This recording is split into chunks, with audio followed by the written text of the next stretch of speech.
Hello, Sumo fans. We're back. Aren't you happy that we're back? Oh, man. It's still nice out. Like, it still feels like September. A little weird. A little weird here in the northeastern United States. Thought we'd have, like, our gloves on and we'd be freezing. Instead, we're, like, wearing shorts. I don't know. It's a weird...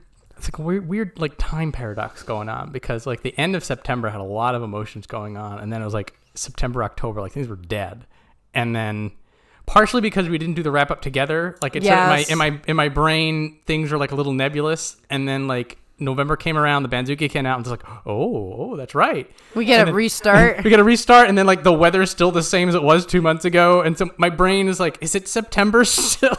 That's where I am right now. I hear you. Nothing quite feels normal. Not normal, and definitely there's a lot of abnormality going on. I feel like it's going to be very, very maybe not chaotic because this tends to happen enough. This is definitely the I'll say the Hakuho Kakuryu kind of chaotic. It is, which we haven't seen in a while because Hakuho and Kakuryu. You know, they've been retired for a little while now. We just had Terunofuji just showing up. And now, finally, as we do start at the top, Terunofuji has gone down. He did get the double knee surgery. At least that's the rumor. I don't know if there's official talk on that, but it sounds like he did actually get the surgery. He will not be there in November. Potentially, I'm guessing not January either. Well, it's one of those, gotta always play it by ear for double knee surgery. Now maybe he'll be fine in January. It can go both ways. True. On one hand, for Terunofuji, like he wants to push that pace, or as long as his knees will let him, and so he wants to get out there as soon as possible. And if that means he's at like 80% in January, I think he'd take the risk. On the other hand, not only has he's built his brand on I'm gonna wait this out, but the massive precedence for Yokozunas sitting out until they're better means that he has so much good faith built up. True. I mean, they let all three of those guys just abuse the system, but I mean, is it really abuse when you have no one else to come up? Like, it's only abuse if like one Yokozuna's like there every tournament and the other ones are like, I'll show up when I feel like it. Yeah, I would say very well-deserved rest for Terunofuji in particular, and we are a country mile away from the on-again, off-again. The real hope for this, and part of the reason that I'm like, maybe we wait till March, is I'm hoping this is him resetting those egg timers. That would be the preferred situation. I am hoping that this is him saying, okay, we can't put this off any longer. Let's get these cleaned up, and then then that's his final run on whatever his knees he's got. Well, I think that's his intention either way. Like, it's like, okay, let's see what this happens. Either he's going to storm through and give us another 5 Basho or so, or he's going to crash out like Kiseno Sato and it's done. Yep. That's a future time bomb right there. I'm optimistic that we're not going to have another Kiseno Sato scenario, particularly because part of Kiseno Sato's problem, as I remember it, is that he didn't do the surgery. Right. And this time, Terunofuji's just like, let's get this cleaned up. Kiseno Sato actually sort of is the warning story that you tell little sumo fans at night. Like, get the surgery. Get the surgery. Don't sit out for 7 tournaments and then still be bad. He was still thrashing people, though. Anyway. Well, he's thrashing people now. He doesn't even have to. Yeah. It's a mess. It's a mess. So what that means for November, though, is no Terunofuji. Which changes the trajectory for everybody. Yeah, it means that certain people may have fewer losses. That, ironically, probably the biggest negative influencer from this is that Tamawashi isn't going to get another Kimboshi. Yeah, right? I mean, how much money is this guy making off these Kimboshis? Hand over fist. Like, Tamawashi or Terunofuji getting knee surgery. He's just like, oh. He's probably looking at Takakeisho like, come on, man. I need some more money for my retirement. Speaking of, next is Takakeisho Ozeki 1 East. Maintains the same rank, 10-5. So, this is so interesting, this Takakeisho thing. When the Hanka happened, I I put out a video about it, and it was amazing. All of the feedback and all of the comments and all of the discussion that went on. But, at the end of the day, I kind of think people are going to forget about it. Because somebody brought up something, and I think that I have the greatest memory in the world. I forgot that Terunofuji did it to Koto Shogiku. And then Koto Shogiku was on this run, and then he had to retire after that. And I really liked Koto Shogiku. I totally forgot about that Hanka because Terunofuji went off to do great things, and it just slips out of your mind. So I don't think the controversy is going to matter if Takakeisho puts his head down, does his thing, does Ozeki Sumo, and that's what he's poised to do right now because everybody's got their eyes on him. He's the guy who's got to put up or shut up. So I got 3 points to make on this. First off, sumo is and always has been a very in the moment kind of a sport, and that I have to take notes on the stuff that I take my old notes from the previous Bashos and sometimes from 4 months back, and I read through them. I was like, oh yeah, that happened. But then 4 months ago, I was just like, I can't believe that happened. I'm losing my mind. So I would agree with you that in 6 months' time, a lot of this is going to be forgotten so long as he doesn't keep doing it. Point two, let's say he lost that, he's still 9-6, which means he's still by far the best looking Ozeki out there. Yeah. And this is going to be the pressure on Takakeisho. Not only does he not have support from the top because Terunofuji's gone, it makes him top guy, but he definitely does not have support from his fellow Ozekis. No. So he is the tent pole holding this all up in terms of the seniority. And what's funny is he kind of has been since he became Ozeki, because as he was entering, Tochinoshin was going through his injuries. He wasn't going to be able to be Ozeki much longer. Next thing you know, Takayasu gets demoted. Goeido retires. So Takakeisho came in as the guy, and now he's sort of withstood all the roller coasters. Whether you like him or not, whether you think his sumo is, boring, or if you think he's got a bad attitude, or the Hanka, that's going to be the thing you think about to the day you die. The truth of the matter is, in the world we live in, Takakeisho's all we got. And he knows that. And he knows what he has to do. What was nice was watching some of the Chris Sumo videos of the tour and just seeing Takakeisho and all the other guys laughing and having fun and hanging out together, because tournament days are so intense and the stuff that goes on, you would think Takakeisho had no personality at all, but it was nice to see, there's the wheels are turning and he knows what he has to do. We'll see if he's healthy. Yeah, but by the way, there's been a outburst of really good sumo content. Chris Sumo's been doing stuff. Sumo Sue is back after a hiatus. The formal sumo association is Sumo Primetime now. Actually, I think it's a second channel. So there's a Japanese version, and then Sumo Primetime is the English version. Yes.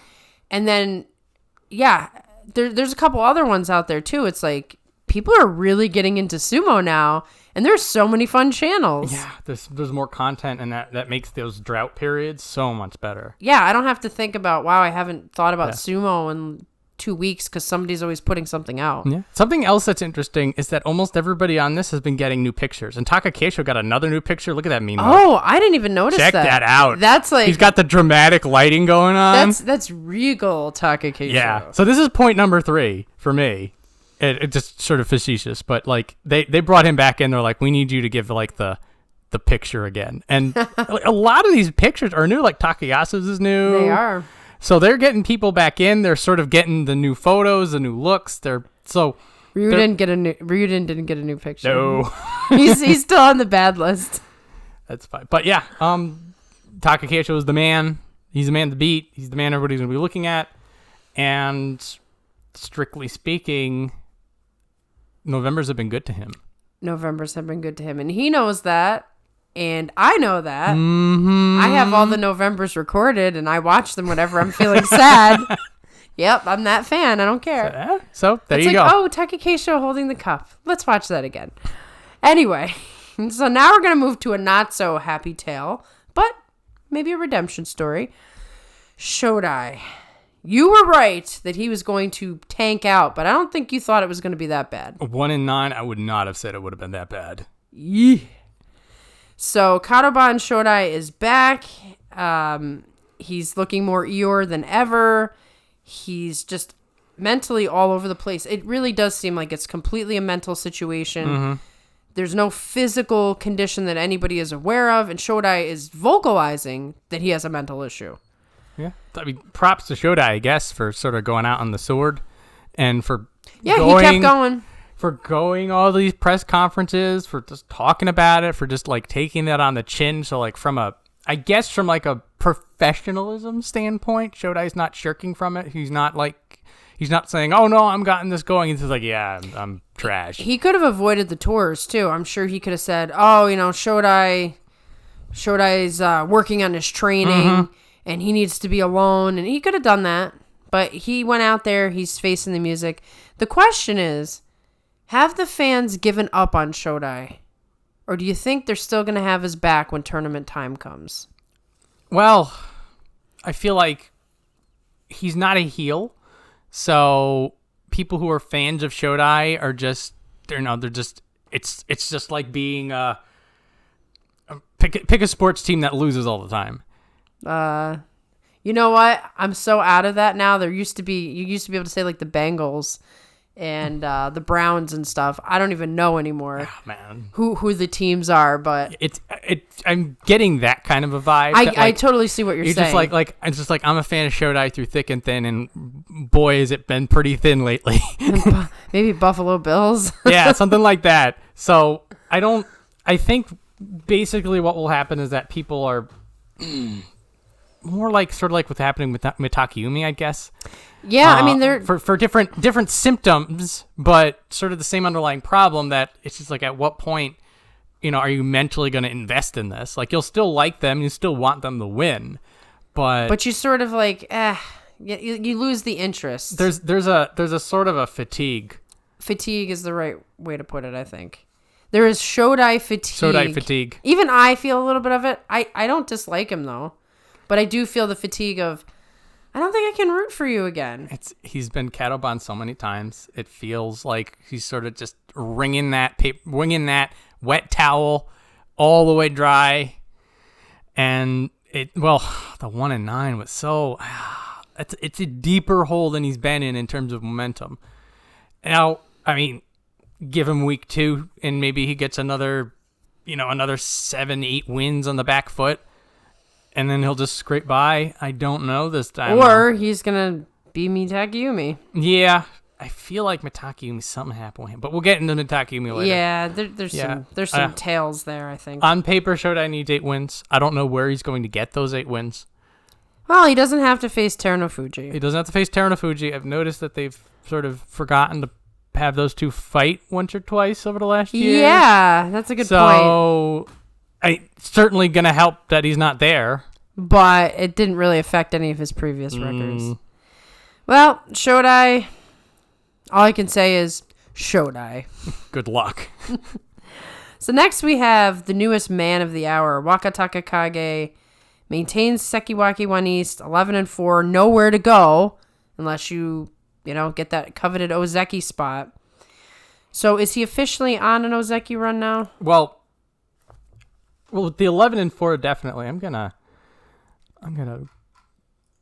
I'll put it this way: whether he is officially or not, they can start him on an Ozeki run because the situation with Ozeki is very, very sketchy. Yep. Let's see. So he had 8 wins in July. That's a killer.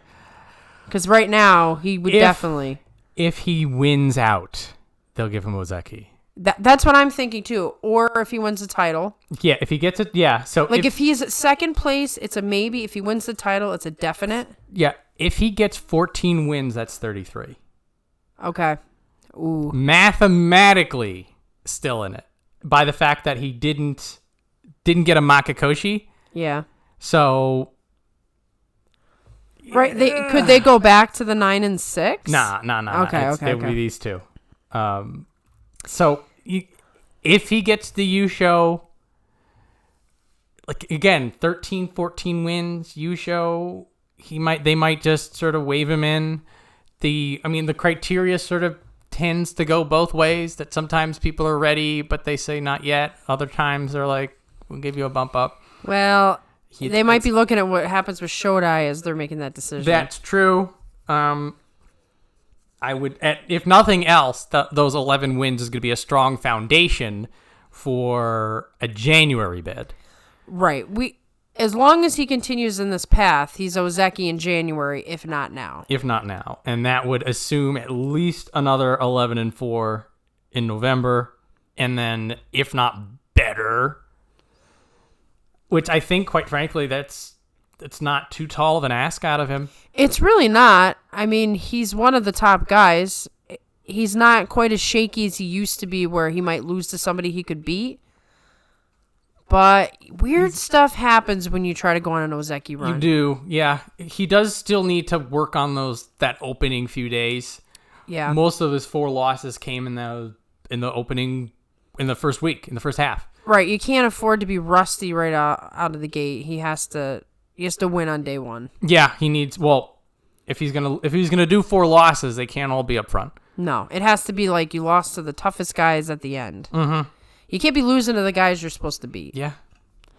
Well, interesting thing about the tour was the whole Takakeisho Wakatakakage show, where basically Takayasu is like begging and pleading, "I want a chance at Takakeisho," and Takakeisho just waves him away because, come on, Waka.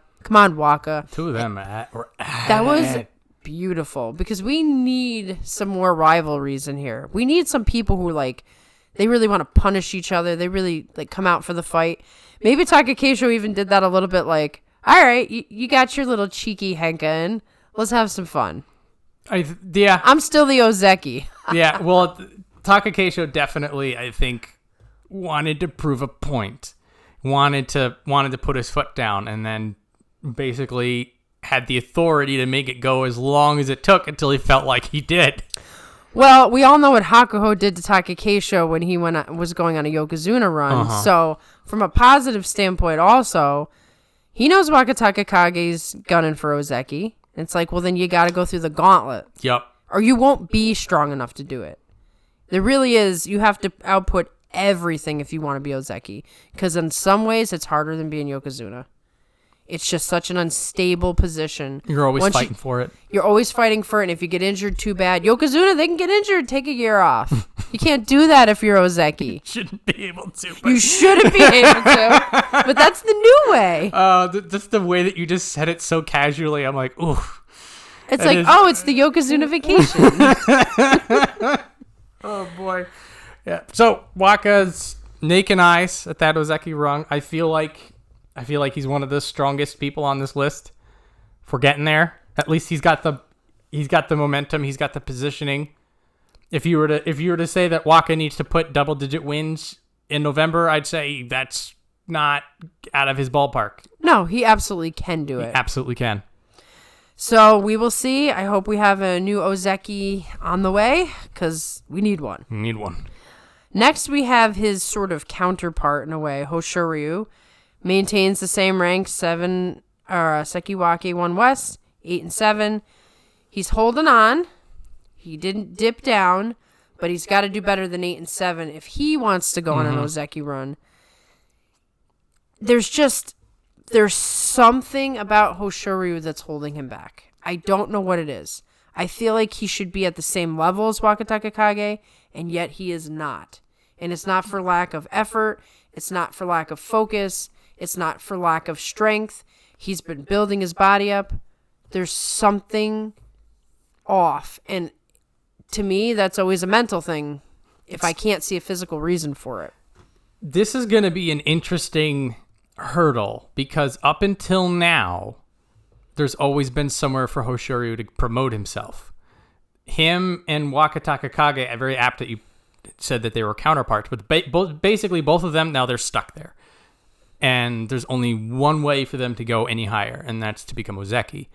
So for Wakatakakage, he's been on this runway for a little while. He's building back up steam. He had his run. He had his title. He fell down. He got back up. Hoshoryu still hasn't been in that process. And historically for Hoshoryu, it's reach a point, struggle, fall down a little bit, acclimate, get better. Like when Hoshoryu started up, like a year or so ago when he was in the middle lower of the division. He had the same 8-7 start-stop, seemed to have mental issues, was just like starting to chew on it. Not quite there yet. And like this seems to be the process for him. And next thing was Sanyaku. He got Sanyaku, he got knocked back down, he got back up, and he finally adjusted. Now this is him looking like he's adjusting to Sekiwake.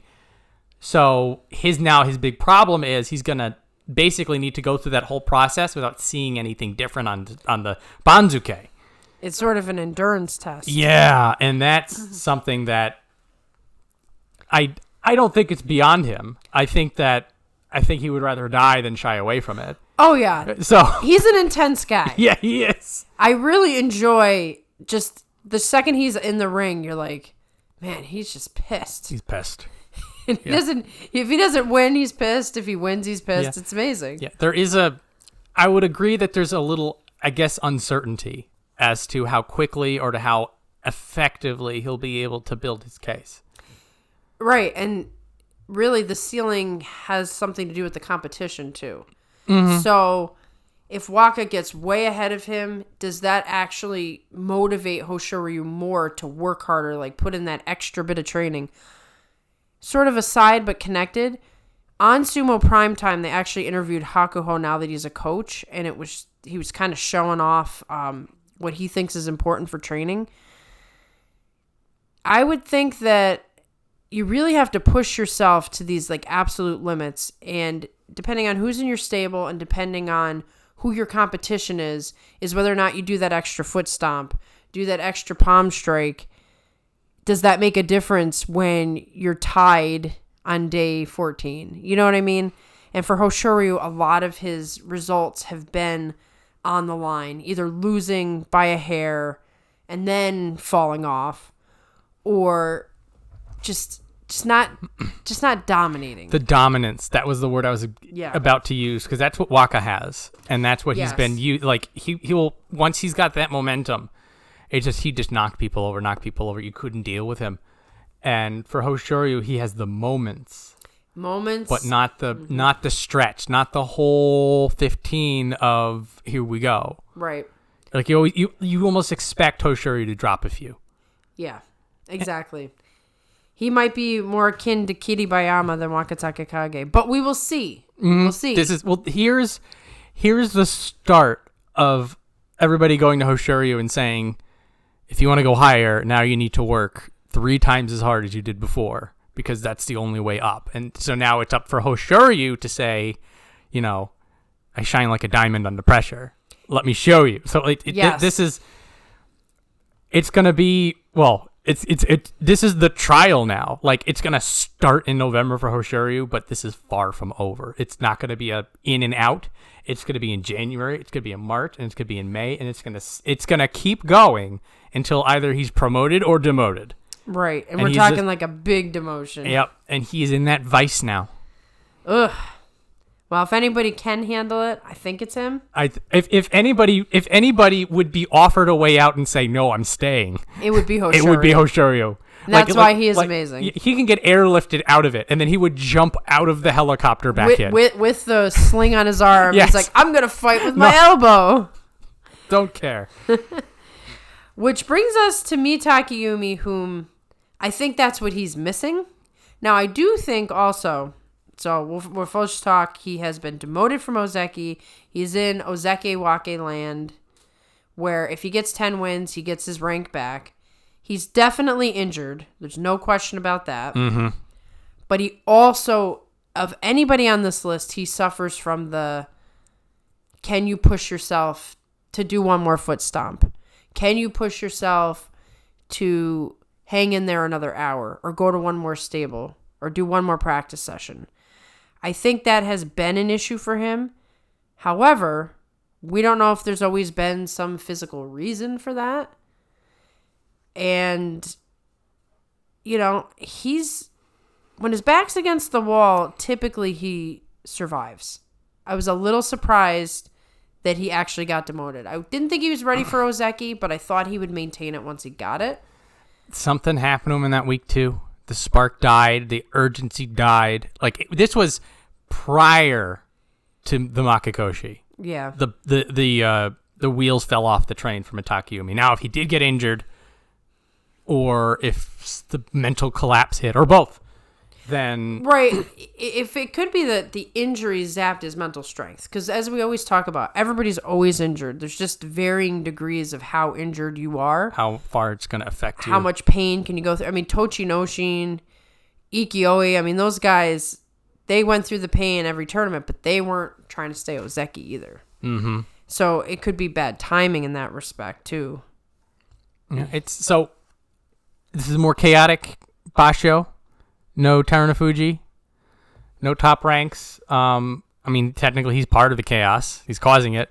But he is causing it. He's causing part it, of the reason some people couldn't move up. So if he can harness that chaos, if he can dig into it and sort of make it his energy, he'll be back in Ozeki. If it's the same issues he's been having that caused him to be demoted, I see a 6 and 9. Ooh. Yeah, that's scary stuff. Yeah, or worse, a 9 and 6. If he gets it, that would hurt. Yeah, I was gonna say what's worse, 6 and 9 or 9 and 6? Because 9 and 6, that would be horrific. Might as well just get a 4 and 11 at that point. Yeah. I will say though, it was interesting as I was watching the tour. Mitakeumi is one of those guys who actually talk to every single fan and sign every single piece of whatever. So I think I'm understanding part of what makes him so popular is he's just a very personable guy. Hopefully you can sort of translate that love of the fans into like loving him enough to get back to Ozeki. Yeah, no matter what it takes. I mean the fan interaction will sort of help people that have that as a source of energy. Right, that it can feed them. Yep. So if this is the kind of stuff, now it was interesting because the August one was sort of like a half because there's not a lot of crowd interaction. There's some COVID surges going on, some partitions. You can take pictures, but you can't talk. If this is the kind of thing that really helps rev his engine, then he's going to be fine. Maybe he's fine. Maybe he needed just a little bit of fan energy.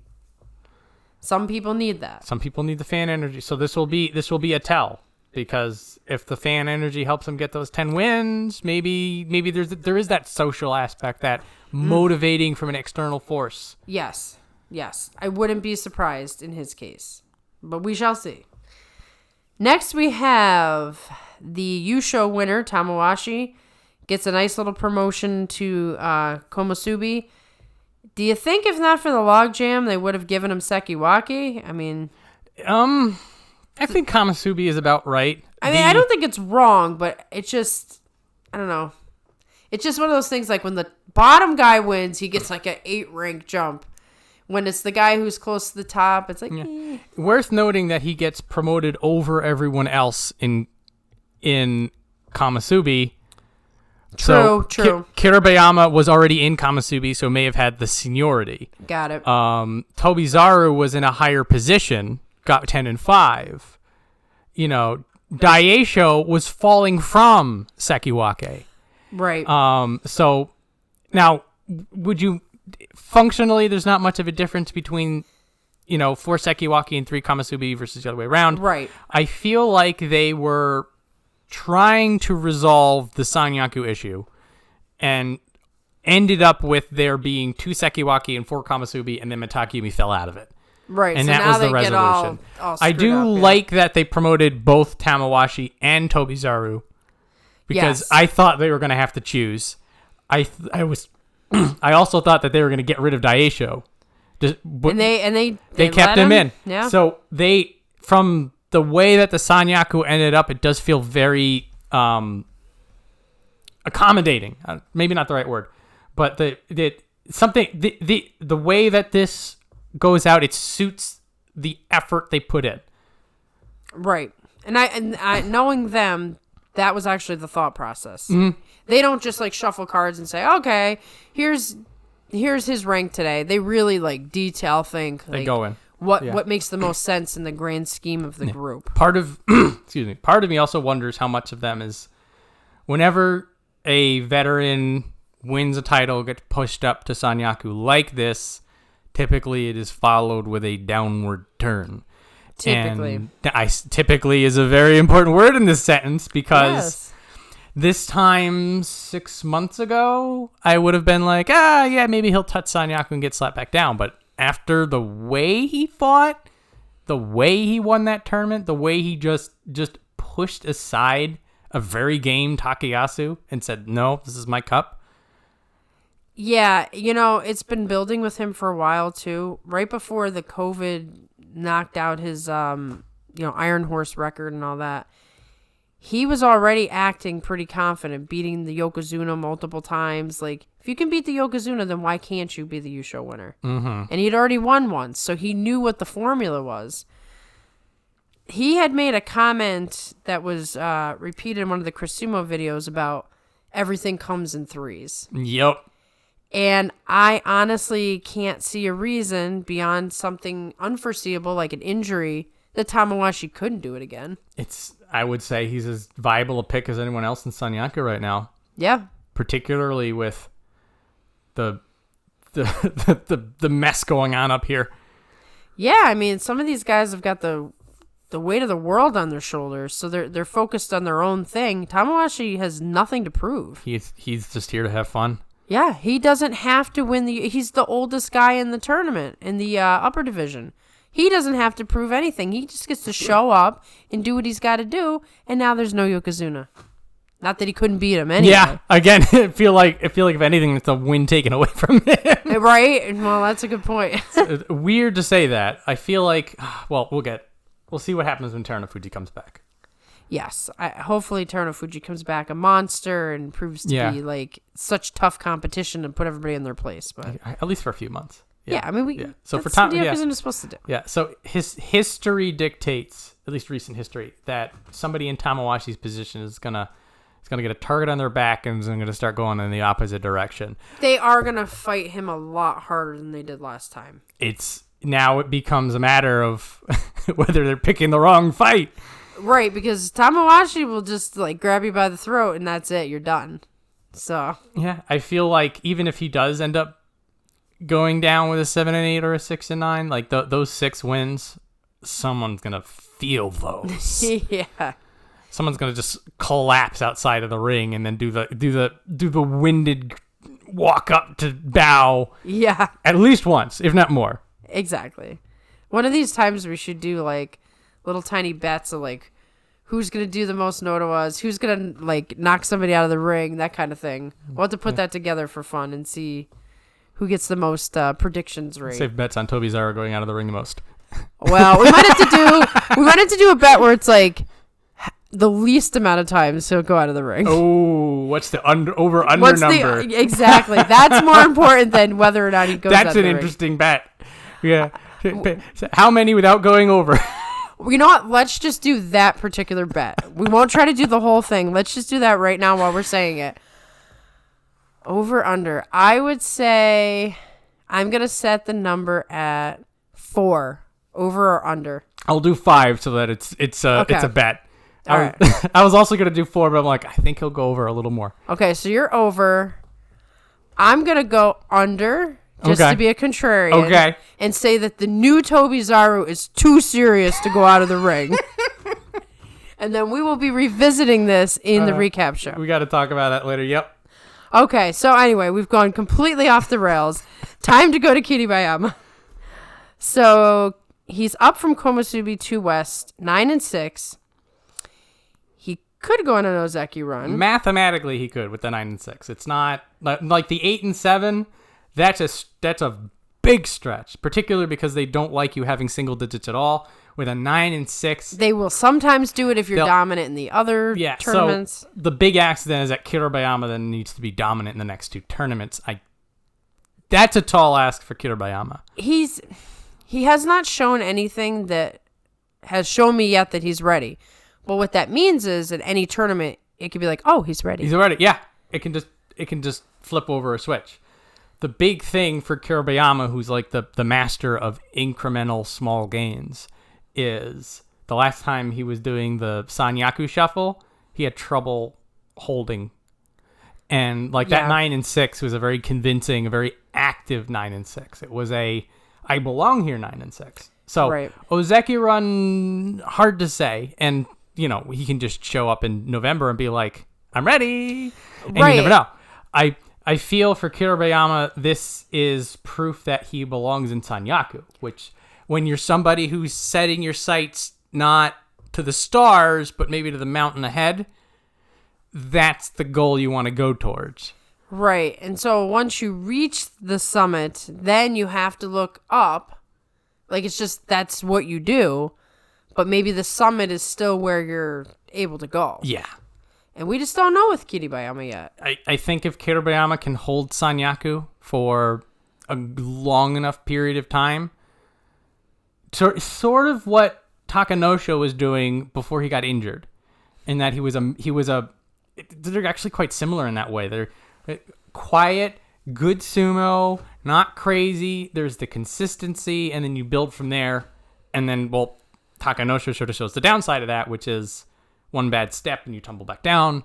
Right. It's almost like you need a little bit more than just being the stable, a little bit technique more. guy. There is the extra gear you need to throw on, but I don't think Kiribayama has to worry about that yet until he feels like all the gears are working properly with what he got. Right. So, I mean, even just maintaining rank might be a good goal for him. Good goal for him. For somebody like him who's only going to get better. I mean, you could just keep getting 9s and 6s, I think, and not lose your Ozeki runners. You have to get 10 each time? It has to be a total of 33. Right. So my question is, could you do like what resets your Ozeki run? It's just they just look at the last 3.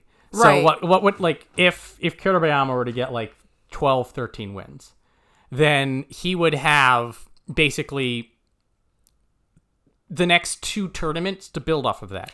So what if for 3 tournaments he went 10 and 5? It would be, would it just keep it alive? He wouldn't ascend, but he could keep it alive? Theoretically, yeah. You can, if you perpetually keep like 10 and 5. Yeah. Then I guess, yeah, theoretically it would never end. You would just need to keep it at that level, and then there's that one tournament that you get 14. And then it would be like, okay, good, let's do it. So theoretically, you could just sort of stay in that gear if you can manage that pace. Right, even that's tricky, but I can almost see him doing that. It would be interesting if he just goes 9, 9, 9, 9, and then it's like 10, 10, 10, 6 10, tournaments 10. In a row.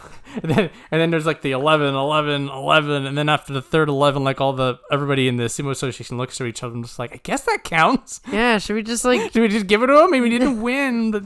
And that's also where the X factor of Yusho part of equivalent comes in. That's what happened with Takayasu. He never did win a Yusho. But he had 13 win, 14 win tournaments that he just didn't win the cup. Right. So next we have Tobizaru, my man, up from Megashira 1 East to Komusubi 2 East, 10 and 5. He is in the second set of Komusubi slots. First time at Sanyaku. There's been a lot of controversy around what people's opinions of him are. Some people, and this was even us a little while ago. A year and a half ago. Yeah, a year and a half ago. I was like, does he belong in the upper division? And then we started like, yeah, I can see it. And now all of a sudden he's Sanyaku, and some people are still doubting him. They're like, that's a fluke. And other people are saying, no, let's take a look at this guy. So what do you think the feeling is on Tobizaru? There was, I think it might have been during one of the Sumo Prime times that Tobizaru himself had mentioned that he also didn't really feel like he belonged in here, but then it's been 2 years and he's just been working at it. And he's here. And so a part of me like that clicked mentally, and I'm like, it is really just that simple. That when he came in, like the first impression was, here's the wild guy doing the cool, weird sumo, sort of Ura-ish. Yeah. But, so like he's good but not good enough. And that was sort of the impression that sunk in. And then he never really did anything that was super contradictory. Like he'd have a couple of good matches. Every once in a while he'd win traditionally, be like, oh, that's nice. But he didn't.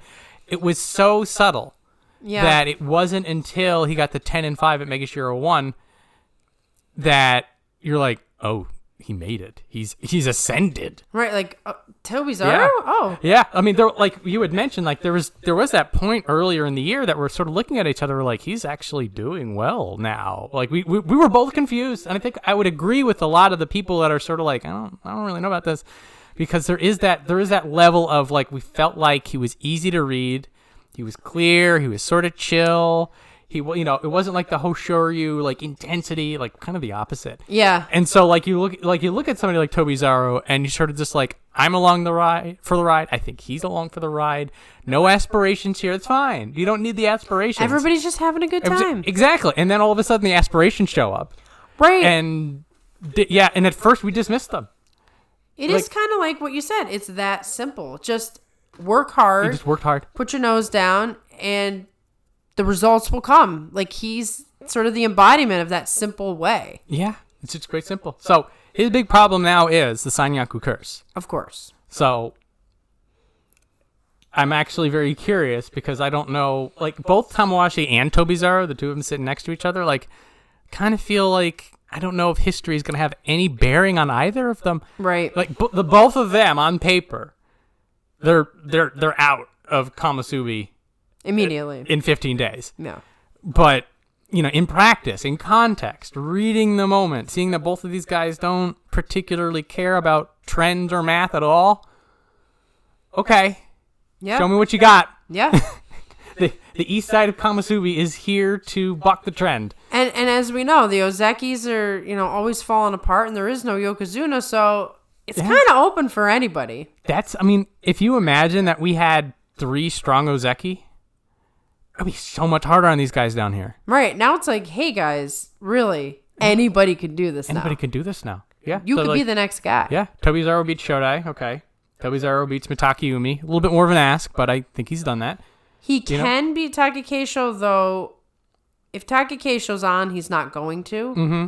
But Takakeisho's always breaking his neck and, hurting his ankle and whatever else. And Tobizaru is far more mobile than Takakeisho.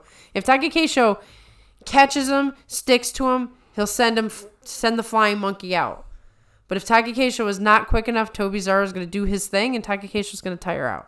Yeah, so he's got a path to success, if not a guarantee for success. Like, there's a couple of people you're like, okay, there'll be a little bit of a trouble, but like you're not looking at anybody and be like, Tobizaru can't beat him. Right, exactly. And Tamawashi sort of has a similar vibe going on. There's very few people, if any, where I could say that though. Like everybody is beatable. Uh-huh. When Terunofuji was at his best was the only time I could say, he can't beat Terunofuji. There's no. That's gone now. Anybody can beat anybody in this list. If Terunofuji comes back with them good knees, we'll be back to immortality and Hercules. But until then, it's really up for anybody. Anyone's guess. Which sort of brings us to... Oh, I almost dropped my good guy Daieisho here. Komusubi 2 West, down from Sekiwaki 2 East. They let him stay with the 7 and 8. What's your theory on why? So, if you didn't have 2 Komusubi ranks, both of these guys would be out of it, and it would be rough. So Tobizaru was 1 East with a 10 and 5, and they would have said, sorry, there's no room. Because there would not have been any room if they didn't make the second rungs. Right. So that sucks if you get double-digit wins at the absolute highest rank, and you actually can't go anywhere. Right. Similarly, you go to Daieisho, who is Sekiwaki 1 West, with a 7 and 8. Right. And the hard-fought sumo spirit, giving it all he's got, 15 days kind of a 7-8. If you would go to him and say, sorry, you're down. There's no room. Right. So in both of those cases, it would be inconsiderate. Again, trying to find the right word for these. But you'd have to go to Tobizaru and say, sorry, there's no room. We can't put you in. And you have to go to Daieisho and say, sorry, there's no room in Sanyaku. I'll let you go with your 7 and 8. They've done that here and there, but I feel like both of these guys are people also that they don't want to push them down too hard. Right, because if you push certain guys down too hard, you might miss an opportunity for some sort of growth. Yep. And that's what ultimately they need is like the whole sumo body to be healthy and not just like the arms and the legs. Yep. And I feel like it's only a matter of time before Sanyaku's back to 4. You just got to work through. It's usually after one tournament. Usually. So it's a bit of a stretch that we've got this second tournament of the bloated Sanyaku. And when we start talking about the logjam going on down there, we'll also see that a lot of this is sort of where do you start putting people if people's levels of talent are this close together, like this marginal razor thin margins, like that's when you're like, okay, we'll keep it going, we'll just float this second Kamasubi rank, right? And then and again, mathematically, Tamawashi and Tobizaru, they both hit Makakoshi, down they go. And if Daieisho can't pass muster, then that slots down, and then somebody in those top 5 are going to do well enough to get back up. And, well, we'll not talk about Shodai and Mitakeumi for this math, but at least for the Kamasubi, there's a path to cleaning this up. Right, exactly. And I'm sure they'd love to do a cleanup in time for the new year. Yes. So November is sort of going to reset everything. Yeah. And speaking specifically for Daieisho, win, lose, or draw, I mean, this is what's so nice about him. We're going to get good fights out of him. Yeah, no matter what happens. We won't be bored watching Daieisho. He did mention that he's got more focus on sumo now, that he's going to do a little bit more of that. He's moving sort of towards the north side of the veteran discussion, so it'll be a bit more of a struggle for him than it was in the past. I'm always here for Daieisho, just giving it and getting it. And so it'd be nice if we keep him around in Sanyaku. I don't know what kind of a guarantee we have. Right. It's way too chaotic to know for sure what's going to happen. But I have to say, I love the little part in the tour where Daieisho just calls out, "Oh, my closest friend is Takakeisho." Yes. And Takakeisho's on the sidelines, like, trying not to react. And he's failing. kind of embarrassed. And Daieisho's just all cheery about it. And I'm like, what a human side of Daieisho, considering how brutal he is in the ring. Yeah. I mean, this is also what's really nice about these tournaments in general. And we sort of, well, COVID robbed us of this for some time, is that there is the human side. And that we always talk about how human this sport is, with all the emotion and the effort and the very, breaking your body and mind towards this great goal. But then sort of have the flip side. You have the people taking pictures with babies. You have the people singing and laughing. You have people throwing themselves into judges. I enjoyed those. So that corny humor on my part. Yeah, it's like that side of it is always there. We just never see it. Right, and you're not going to see it on tournament day, because you throw somebody to the judge on tournament day, the judge might jump into the ring and start fighting. You don't want to go there. Everyone's a little bit like on the edge of snapping during a tournament. Wound tight. So next we have Takayasu, Maegashira 1 East, up for Maegashira 4 West, 11-4. He's always sort of hanging in there for the cup conversation, but it's sort of like always a bridesmaid, never the bride. You had called this because you said the last time that Takayasu had a tournament this good was after a COVID bench. Lo and behold, he comes back, and now he still just can't push it that little last bit. And just like there is always the bridesmaid going on with him, and it was such a clean dominance though. It was a shame. Yeah, well, there was two things going on. One is it was Tamawashi. He would not be denied. Absolutely. I was relieved for Takayasu to have him lose on the last day and have it be a clean break. Right, not to wonder if. Yeah, no more wondering. It was Takayasu's best. It was Tamawashi's best. Tamawashi just wanted it so badly.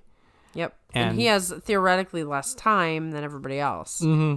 I feel like speculating about whether or not he can get back to Ozeki, whether or not he can lift the cup, whether or not he can do anything besides just showing up and thrashing people. I don't know what to read anymore. I know, it kind of feels like he should have already been Ozeki again. He puts together enough of these. He's got they're not in successive order, but he has 3 tournaments where he was the runner-up. Mm-hmm. And yet here he is just tooling around in the... Yeah, it's like it's not consistent enough. It's not dominant enough to really put the exclamation point. But at the same time, there is no fade. That's what's tough about it. It's almost it would feel like it's like have one or the other. Either he does the Tochinoshin like second, third, fourth win dash and gets that Ozeki.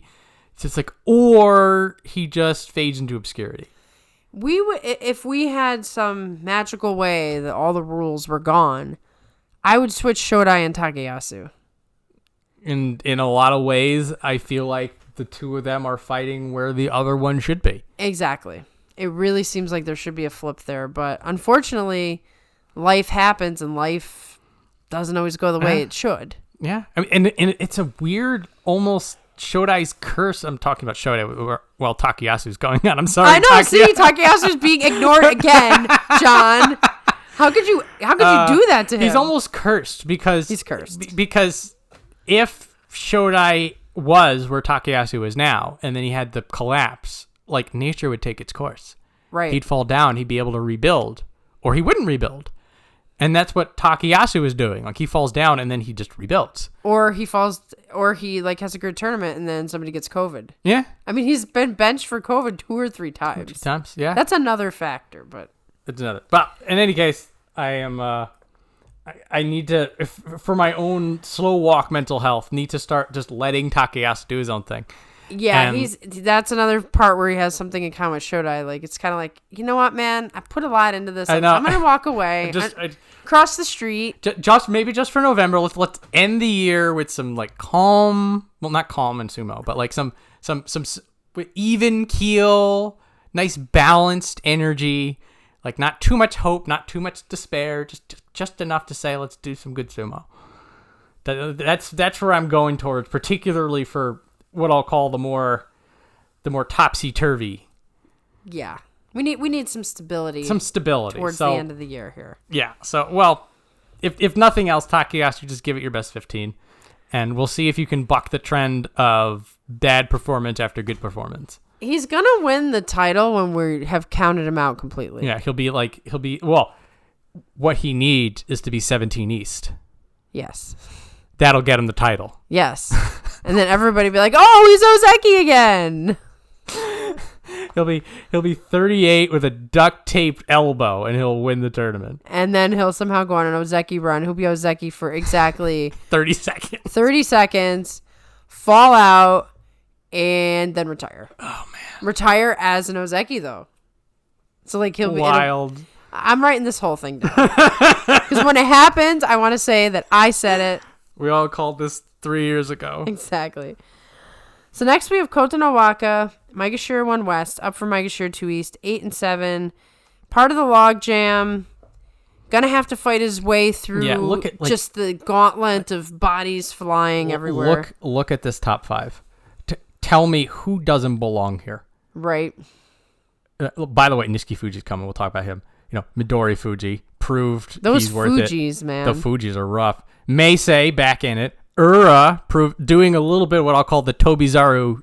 They are so very similar. Yeah. Also the you wrote him out as sort of having fun, and now he's doing really well, and you're like, wait a minute, does he always? Should I have to be paying attention? Exactly. Wakamotoharu, Hokutofuji, of course, Hokutofuji definitely belongs. So like this cluster of 10 wrestlers, someone's got to give, but who do you pick? Who's gonna give? Somebody will, but I don't want to put the bet on it. Yeah, so this is the conversation that we get into when we start going on with Kotonowaka, and that like all of these people, they've got their Achilles heels, they've got that thing that they're working on, and if they don't work on it, that could be what causes their downfall. And Kotonowaka, there's that lack of a core. Like he's got really strong fundamentals, so this is where it's weird terminology wise, but like it feels like he needs that build from something. And part of that is because of the chaotic nature of everybody around him as well. It's mostly a him problem to fix, but at the same time, like, you got some guys who are like really, really good for a tournament, and that messes him up. Like he's a little bit on the stabler side, but like he doesn't excel. So like everybody's taking a turn excelling except for him. And so he can never get any higher because it's like, oh, it's so-and-so's turn. Yep. Oh, Tamawashi's going to win the title. Yeah. He's still... It just never seems to be his time.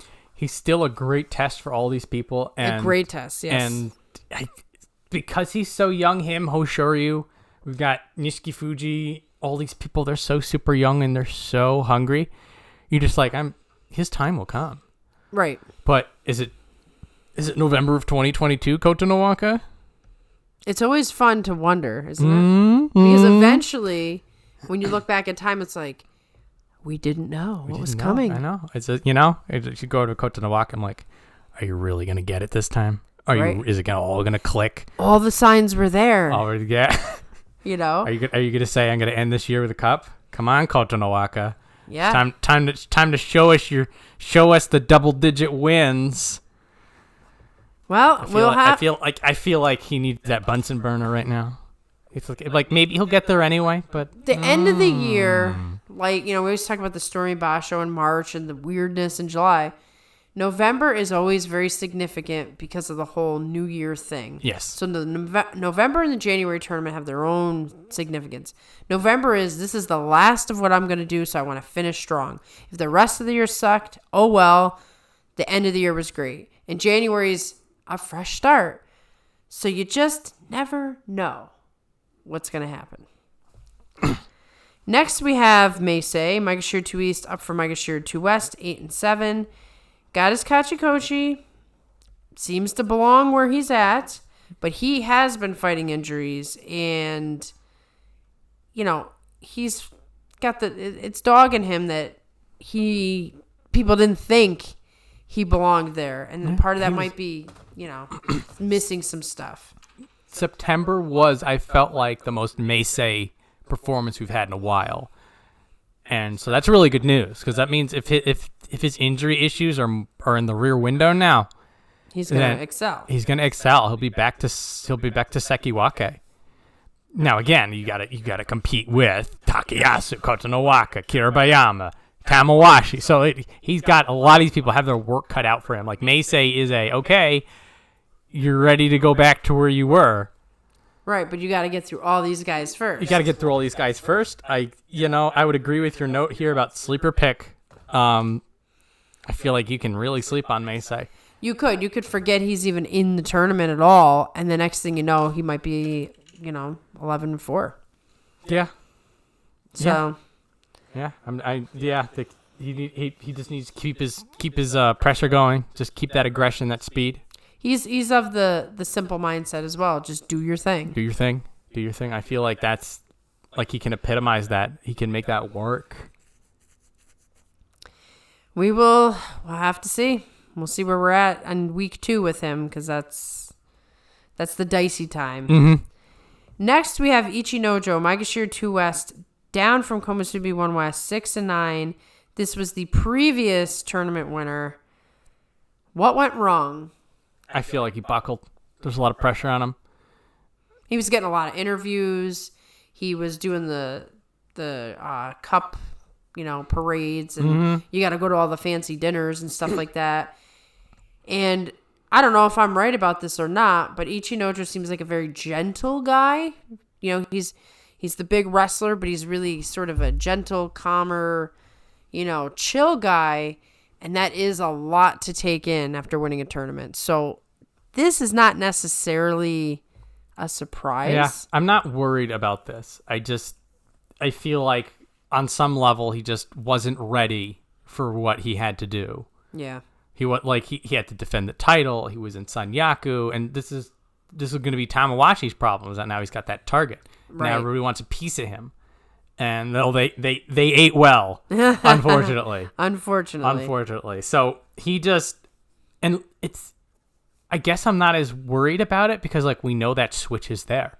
Right. We know he can. He hasn't proven himself. You just need to flip the hunger switch, and then all of a sudden Ichinojo comes out the gate on a rip.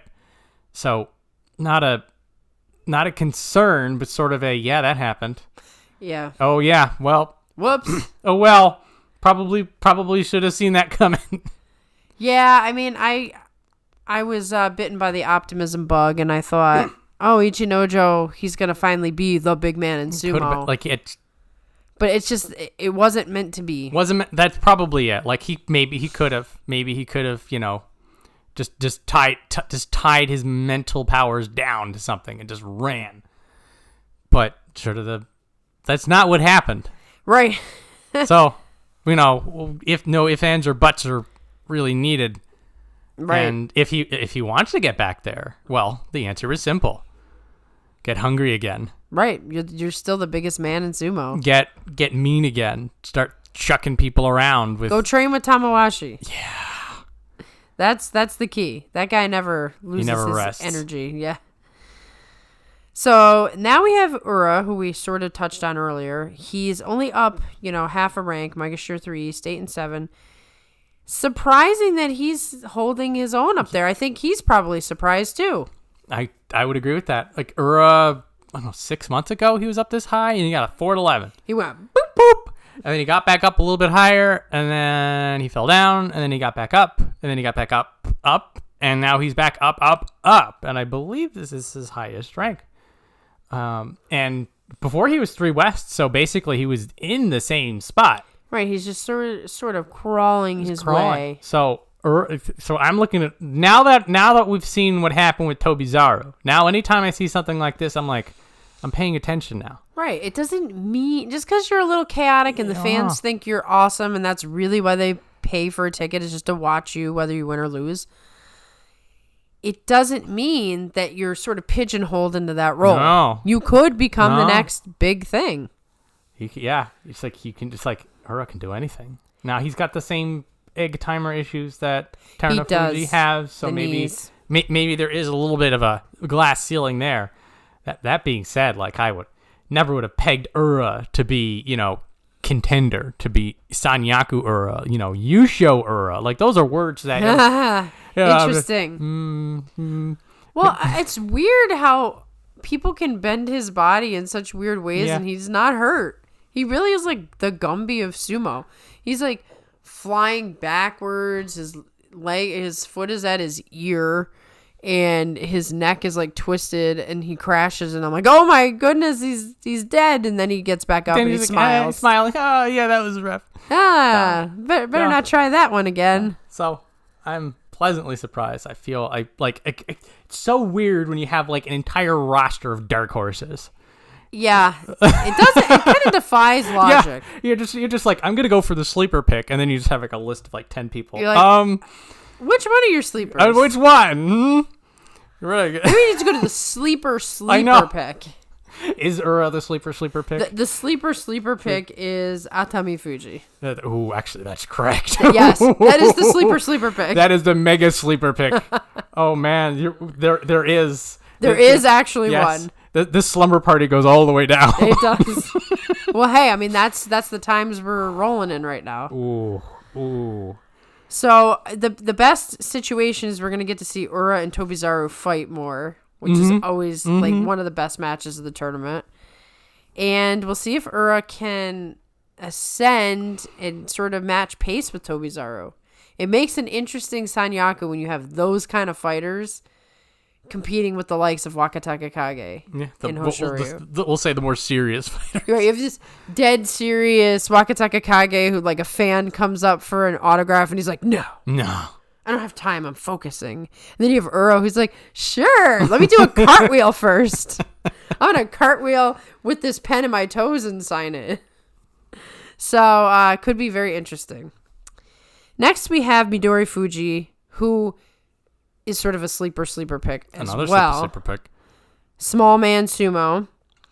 They knocked him down 2 pegs for a 7 and 8, which is not typical, but everything is so crazy that somebody was going to get, There's no room. Yeah. There's no room. It's just what it is. I feel like this has no bearing on Midorifuji, and I feel like he knows that. He has to know that. And it probably is. I mean, he's a real, intense is not the right word. He's a real focused guy. I don't think it's going to affect him in that way. He still has to do the same things he was planning to do regardless. Yep. And we were mentioning about how he was theoretically over promoted in September. So now that he's getting slightly over demoted.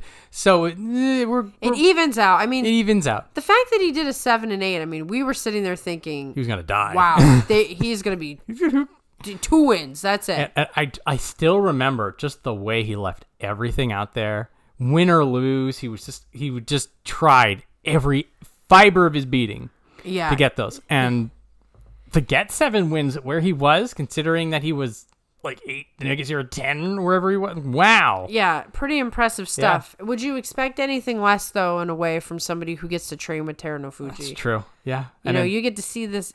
He would have been there for the years watching Terunofuji try everything. Like, this is one of your most intimate looks at what it's like to come back from nothing. Yeah. And so Midorifuji, you got to have the character first, which it seems like he does. But then he's got a great witness to like push him to work as hard as he can, even though he's a small guy. We'll circle back to this point a little lower down the Banzuke. But I will say for Midorifuji that both good news and bad news for him is that he's still going to be fighting everybody he was already fighting. Right. It's not like he gets a reprieve with this. No reprieve, but at the same time, the way he was fighting, I feel like he wants a second crack at a couple people, and he's going to get it in November. So this is going to be the, is Midorifuji going to make a name for himself here, or is he just, is he going to struggle but just not have it? And I don't know the answer to that. Yeah, it's going to be fun following him and seeing where his journey takes him. Next, we have the other brother, Wakamotoharu. Maegashira 4 East, up from Maegashira 6 East, 10-5. Wow, 10-5. I was really surprised by that. But we know that he is highly motivated by his brother's success. And it's at a point where it's like he admires him so much that he wants to match pace for that reason. It's not even necessarily I got to prove to you anything. It's, I'm your brother and I want to be there with you. Yeah. And, he surprises me because he does look like a good, solid wrestler with technique, but he doesn't exude the aura of somebody who's got all this inner stuff going. It's weird how different they are, and more Chris Sumo stuff, because he will translate interviews for Wakamotoharu, and he says things like, "Oh, I'm not in the same league as my brother," or I think he said like that it was a fluke that he got a 10-5. And he's the older brother. And he's the older brother. I'm listening to all this, and I'm like, you're not fooling me. Yeah, right. I'm like, dude, you're towing the sumo wrestler diction here. Right. It's the same as my brand of sumo. It's my brand. It's like when Ura talks about, or I have this pegged on Ura too, even though it is in brand. Like he'll be like, "Oh, it just worked out for me. I got really lucky. I lucked into it. It's just like, oh, I shouldn't be." I'm just like you behind closed doors. You are not saying those things. Behind closed doors, they're going like, "I'm the man." Yeah, man. Yeah, it's all just a personality thing. I just like forget all that. Just the idea that he went into the meat grinder, got his knockdown, and we've seen wrestlers at his or better than in terms of talent. Wakamotoharu, like that first knockdown messes with them. Kiribayama, like he had trouble he was breaking that threshold, and he's Kiribayama's in Sanyaku now.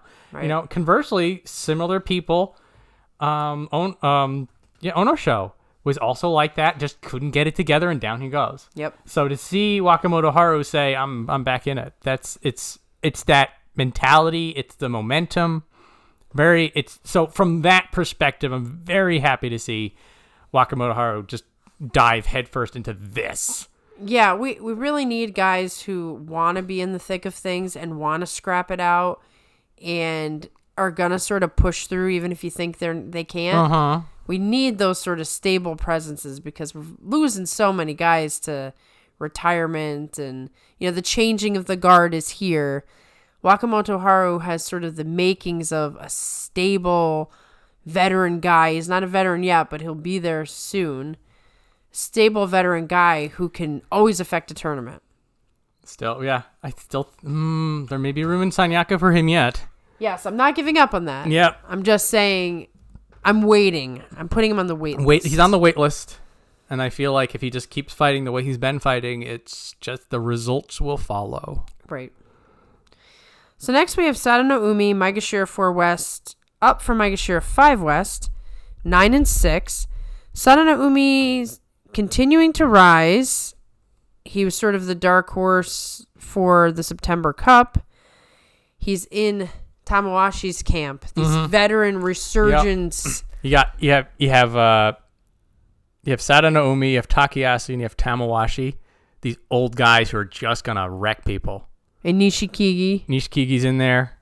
Nishikigi is, I think he's at his ceiling a little bit. Yeah. And then down here, sort of like the veteran alley. Yep. So you have like Takarafuji and Tochinoshin, like them at Megashira 8 is like that's their home. Right. Like they saw that. They're not gonna go too much higher. This is exactly where they are. So for Sadanoumi to be 4 full rungs higher than that veteran alley means that he's still got some gas in the tank, and I had counted him out multiple times, and he just keeps rallying back. The resurgence, the Sadanoumi who's returned from Juryo is this guy's tapping into that power. Yeah, he's somebody who it's almost like he doesn't believe he's a veteran. Mm-hmm. It's like that mindset. His brain is right back in when he's 24, 25, and he's just going to win. And if he loses, it's because he wasn't the better fighter, not because age has anything to do with it. Yeah.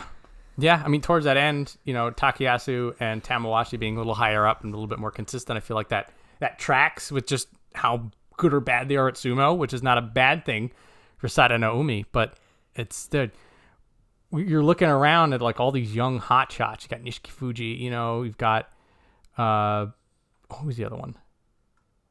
We're way high up for Hoshoryu. We used to have super youngsters up here. We've sort of been weeding those out. There's a reshuffle. Or the reshuffle gone. Well, in any case, the point still stands that I think Sadanoumi's like, it feels like he belongs where he is. I don't know if he'll be able to get higher, but like you'll look at a couple other of the people, like you're gonna be like, I don't know if you should be up there. Like you don't get that feeling from him. No, you're like, oh, it's almost like he's always been there, not that he took a trip down not that he took a trip down and back. That's a good point.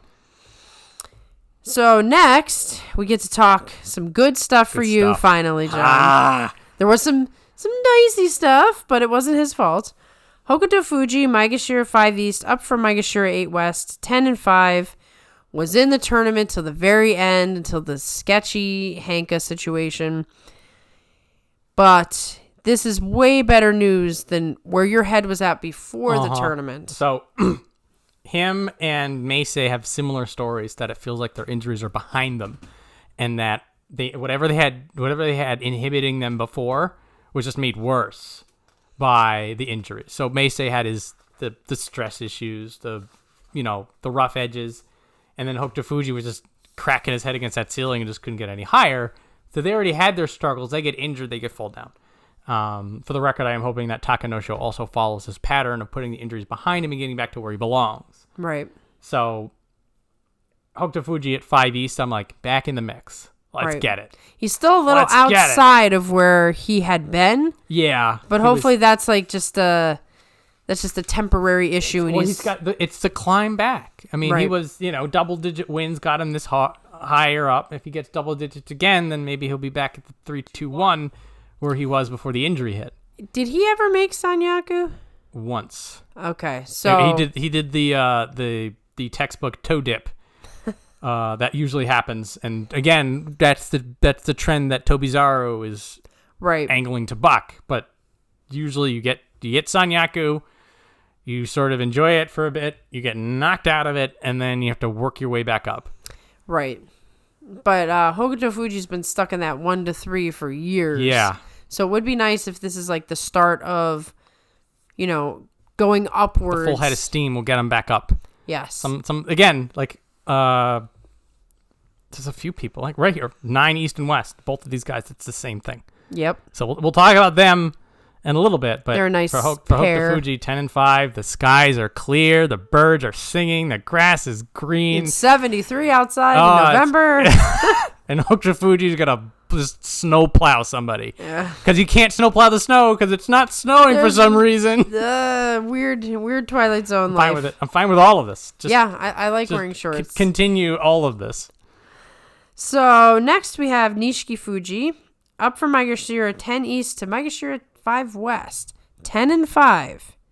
So this wasn't one of those sketchy deals. He earned his way up.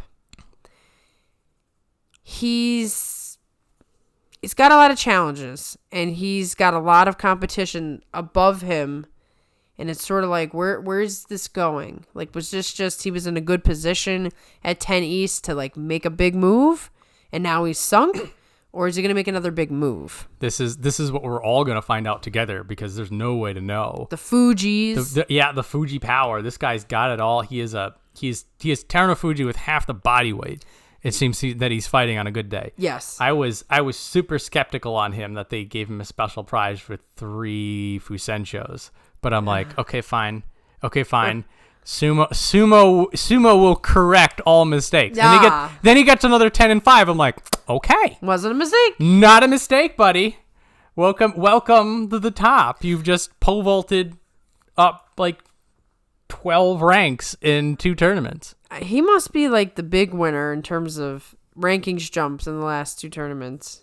I think everyone else has been relatively stable. Yeah, well, when you get back-to-back double-digit wins, it's like, okay. And then when you're fighting the way he's fighting, when you are doing all of these really like complicated moves and just clean execution with half the weight, it's his work cut out for him. It's really everybody's gonna go to him just like, prove me wrong. Right. Prove me wrong. Well, also, like, show me some moves, because, it's good to deal with a guy like... It's not good to face a guy like him if you want to win, but at the same time, it's good to see what you're made of. That's another layer to this, I just realized. So we've got pusher thrusters, we've got small guy, we've got really big guy, we've got belt guy, we've got can do everything guy.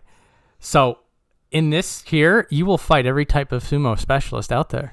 Yep. You're going to get a lot of training in effect. Yeah. So this is something else going for Nishikifuji, is that he's not just going to get his first taste of the upper crust. He's going to have to fight the people who are the best at grappling, the best at veteran wiliness, the best at shove you out of the ring.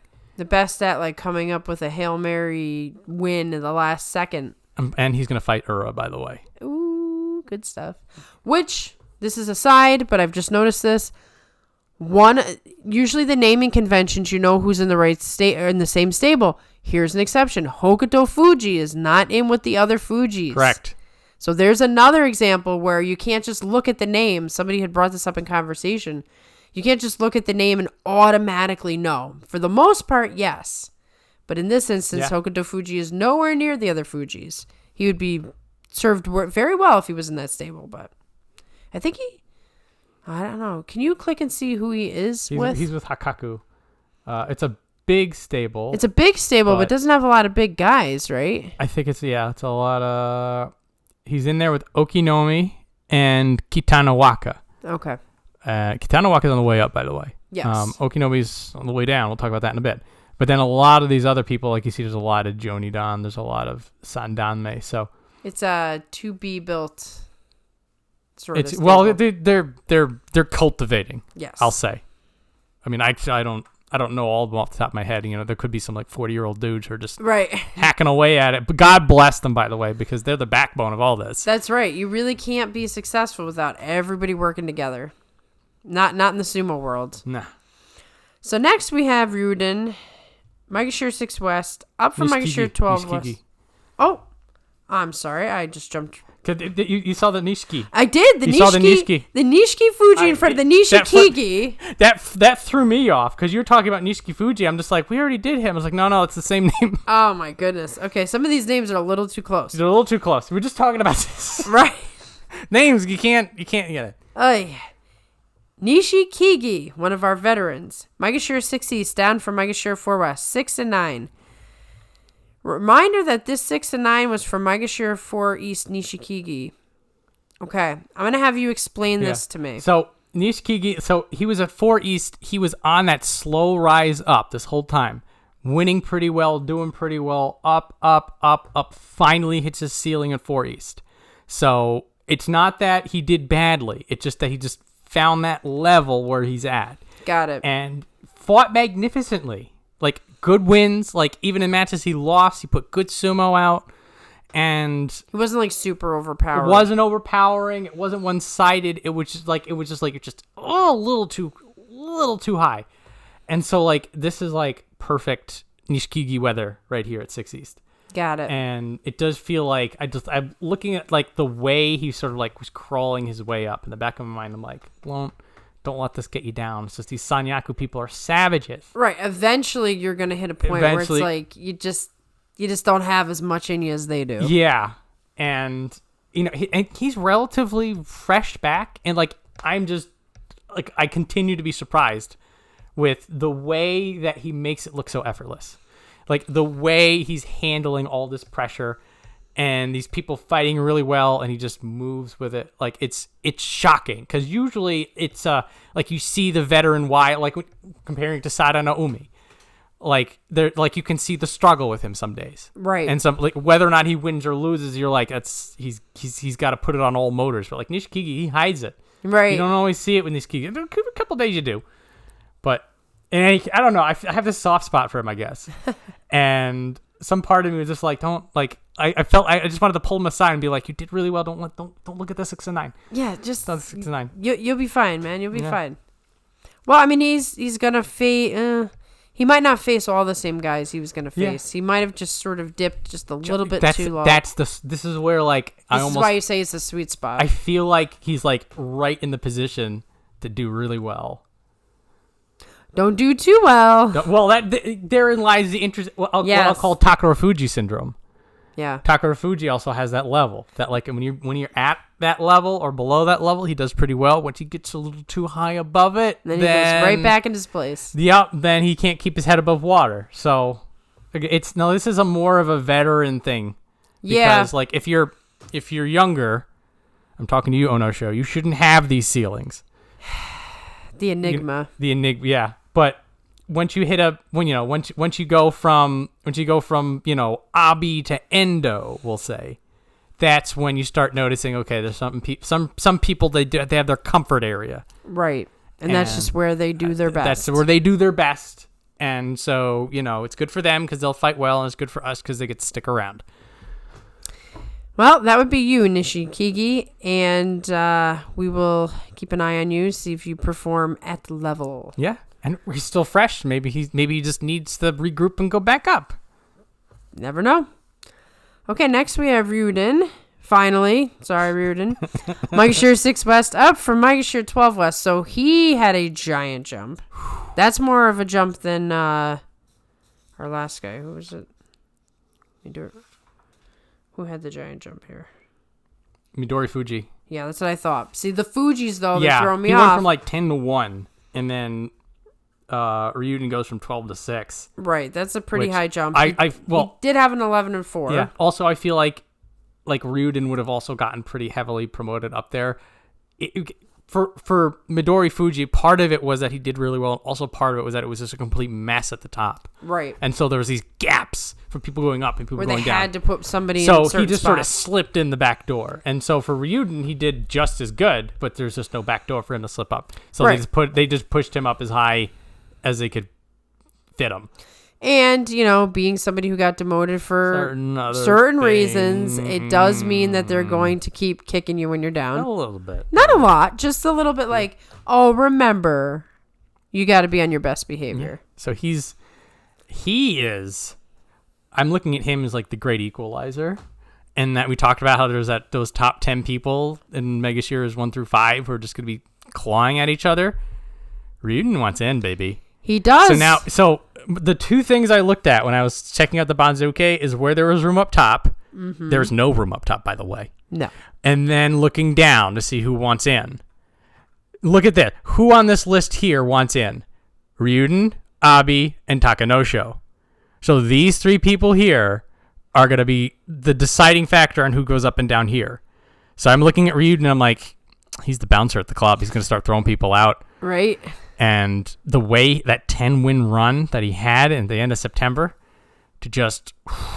He sort of wants to reclaim what was lost. In a way, he's fighting better than he was before he left. He had that struggle, He was doing the jockey tachi. He was a weird jockey tachi. He was having injuries issue. There's the whole death of his attendant issues going on.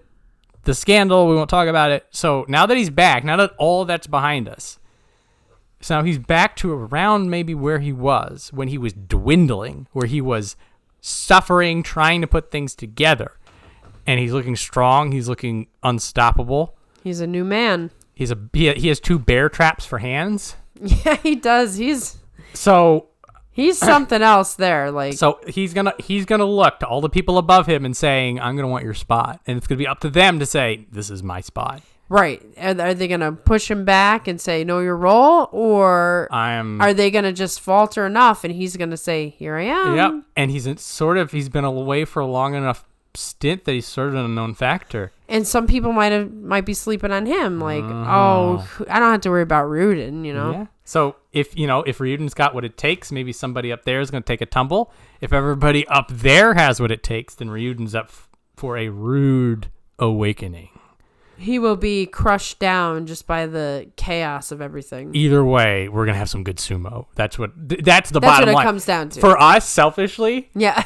Every time Ryuden fights somebody who's higher up, I'm like, okay, here we go. I'm going to lean forward a little bit. I'm going to put my face a little bit closer to the monitor than you're supposed to. Don't blink. Don't blink. Just stare directly at it for 30 seconds. So next we have Endo, which is not such a positive story. Yeah. Maegashira 7 East, down from Maegashira 6 West, 7 and 8. They didn't drop him down too far, but Endo he's like a shell of a man. He's back to, there was that spark, there was the magic, there was the Terunofuji. There was the title contender. I'm getting the same vibes as Tochinoshin. The lift out of Kakuryu that he did when he was on that Ozeki run and he got Ozeki. Yep. And there was that, he was fighting Kakuryu and it's like, this is the Yokozuna. He's in a belt fight with him. But in that moment, again, it's as clear as day. Yeah. I don't remember what I ate for dinner 2 days ago, but I will tell you that silver belt he had on prior to becoming Ozeki and going purple, had that, Kakuryu was gripping it, Tochinoshin was gripping it, that same clarity. I remember the replay of Endo throwing Terunofuji, getting the win, and the smile on his face. Yes. How much he was like, I got this. It seemed like for a moment we were going to get the Endo that we were always promised. And then just the same old stuff is cropping up. And so we're back. Again, I don't... Sad face. Yeah. This is the Endo of old, who is still, I say this every time as a qualifying statement, still a good sumo wrestler. But he could have been great. You go out and you get the good ice cream from the gourmet place. Yep. And then, up here it's a bit of a non-issue for us with Stewart's, but that's besides the point. You go to Cold Stone Creamery, the really good place, the $10, $15 ice cream you have. You're like, oh my God, it's so good. And then you go and you get store brand the next day and you're like, I still wanted ice cream, but I just had Cold Stone. Right, and now it's going to take a while for me to get used to Stewart's again. Yeah. Yeah, that's what it feels like for Endo. That is the feeling. It's like you can't look at him the same way that you did because you still have that memory of that glorious win. And you're like, I don't know if I can even look at you right now. I feel like this is sort of a me problem and us problem, and that we just sort of just have to it's that... We have to let it go. I'll go back to Tochinoshin. Just appreciate what we have. Enjoy it while it's there. Because don't be greedy. Don't be like, oh, come on, I want another run at Ozeki Tochino. You just let him show up. If he gives you something you want, it's good sumo. And just remember that one day he's not going to be there. And then you'll be even sadder. If you spent the whole time bitter and angry, then this is just life lessons. Sumo, a very special episode. Just teaching us life lessons while Elmo pats us on the back. I know, right now we just need a song or something. A sumo song. We need some sumo Muppets to just console us. I know. It's like every time we go off the rails, they just sort of show up and say, it's okay. It's okay.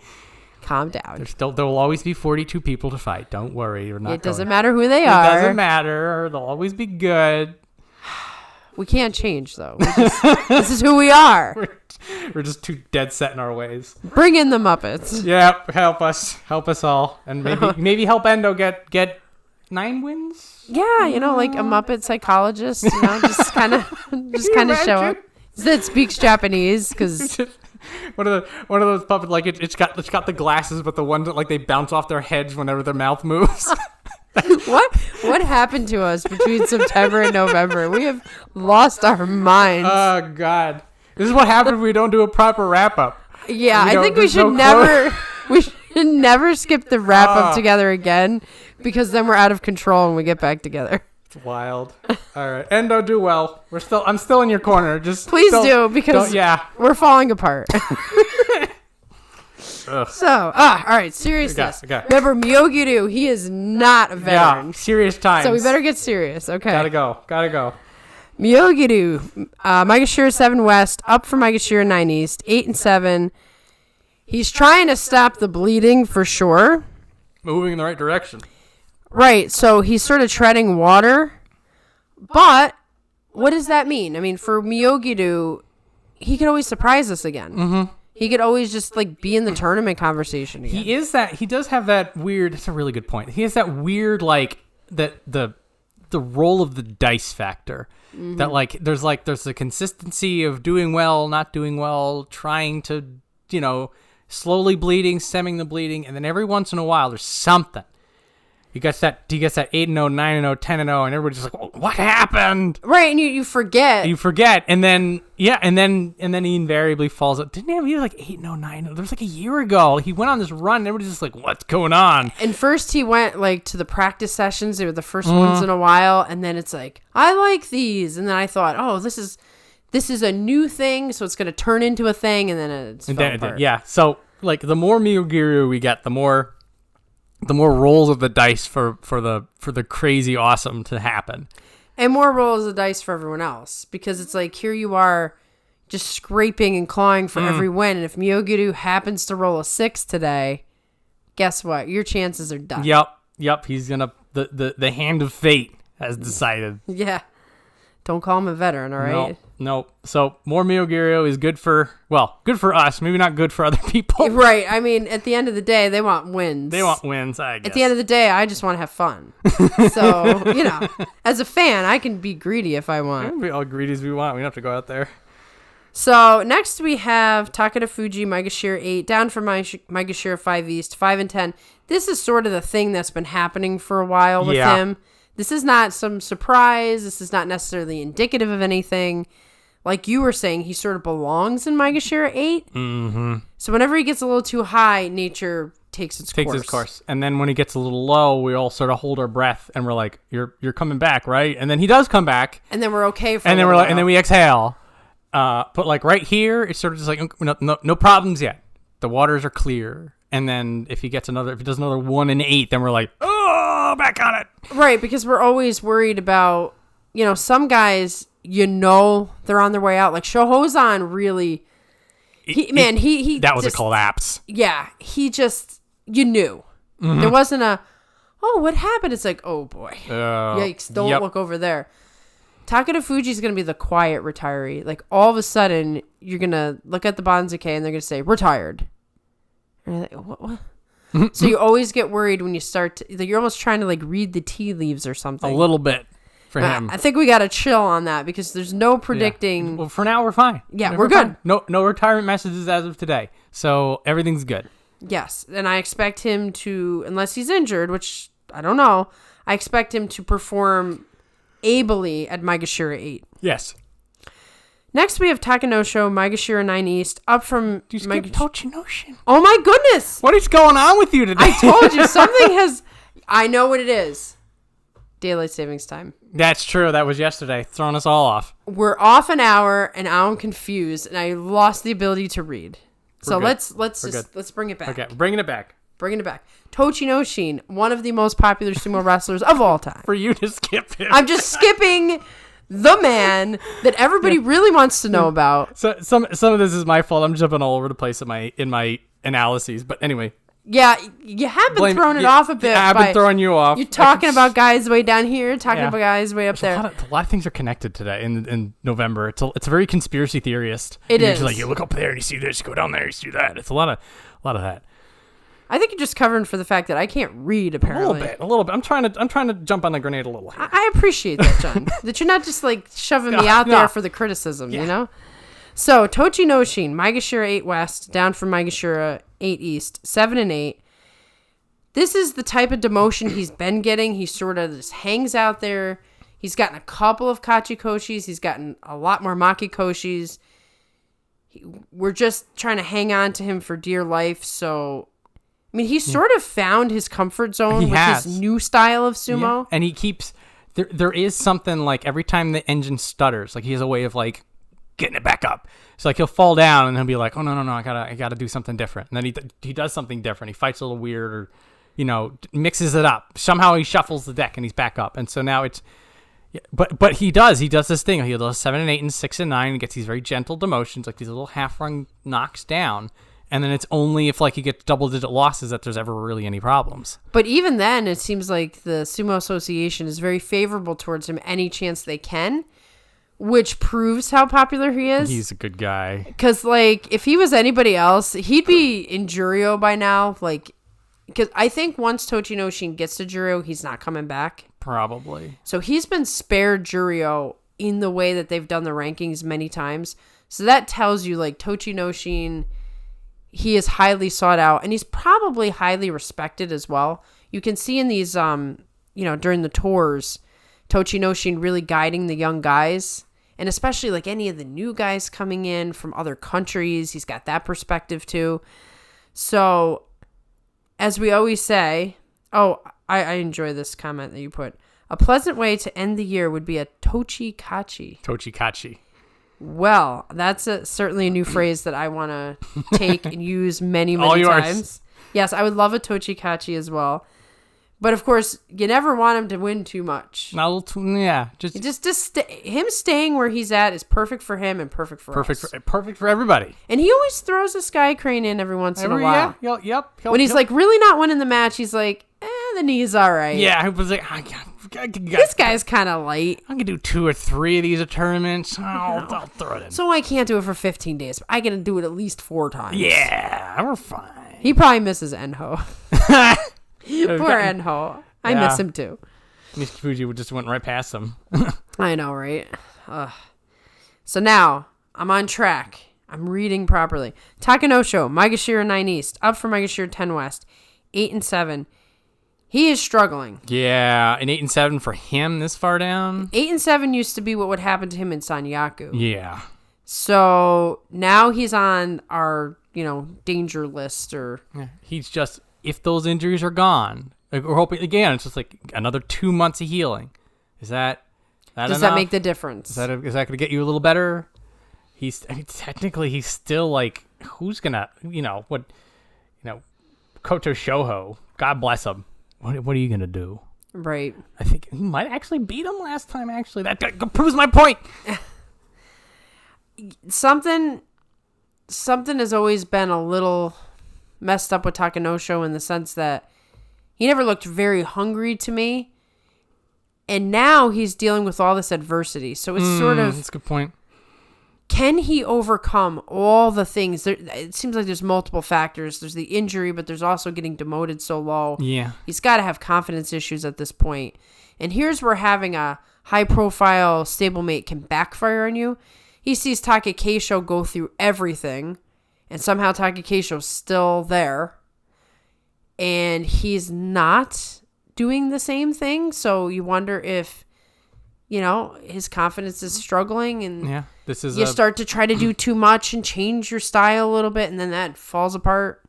Yeah, this is sort of he needs to like find his core, and then just push ahead, be fearless, the simple sumo. Yeah, just get back to it and then blast. Because if Sanyaku level Takanosho would not have trouble with 2/3 of the people around him.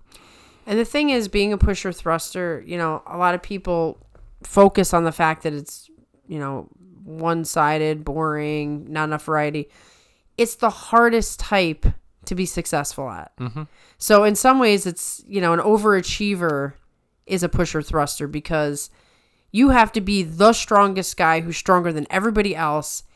And you have to have a plan B that you don't work on nearly as much as you work on your power. Because otherwise... You just got to go all in if you're going to be a pusher thruster. You don't have time and or in Takakeisho's case, the ability to do much more than be the strongest guy.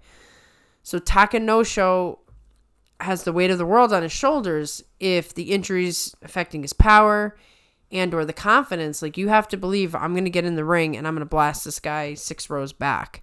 He doesn't seem to have either going on at this point. Yeah, this will let us know. Because it's like, beforehand, it's like clearly injury, and then on top of everything else. Now, the less the injury becomes the variable, the more everything else is going to show to light.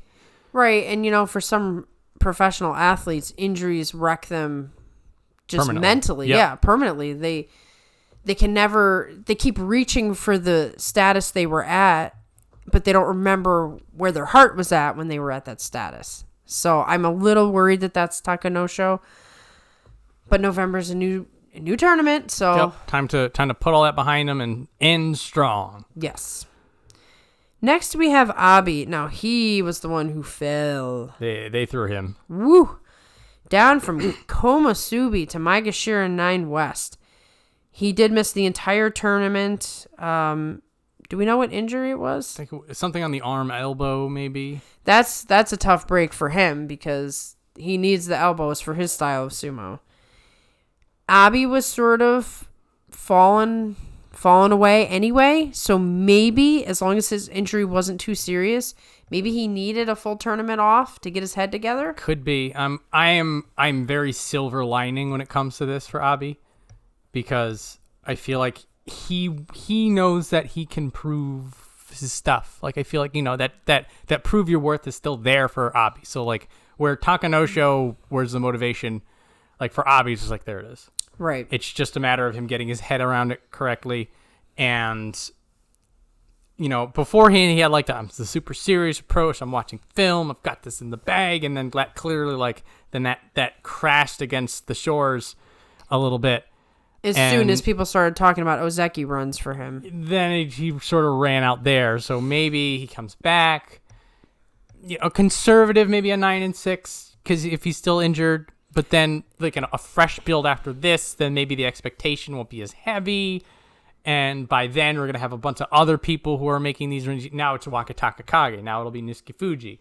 Then there's going to be Atamifuji. Then there's going to be, Hokuseiho comes up. Soon. So now all these people, maybe that gets Abi in the position where he can sort of do his best.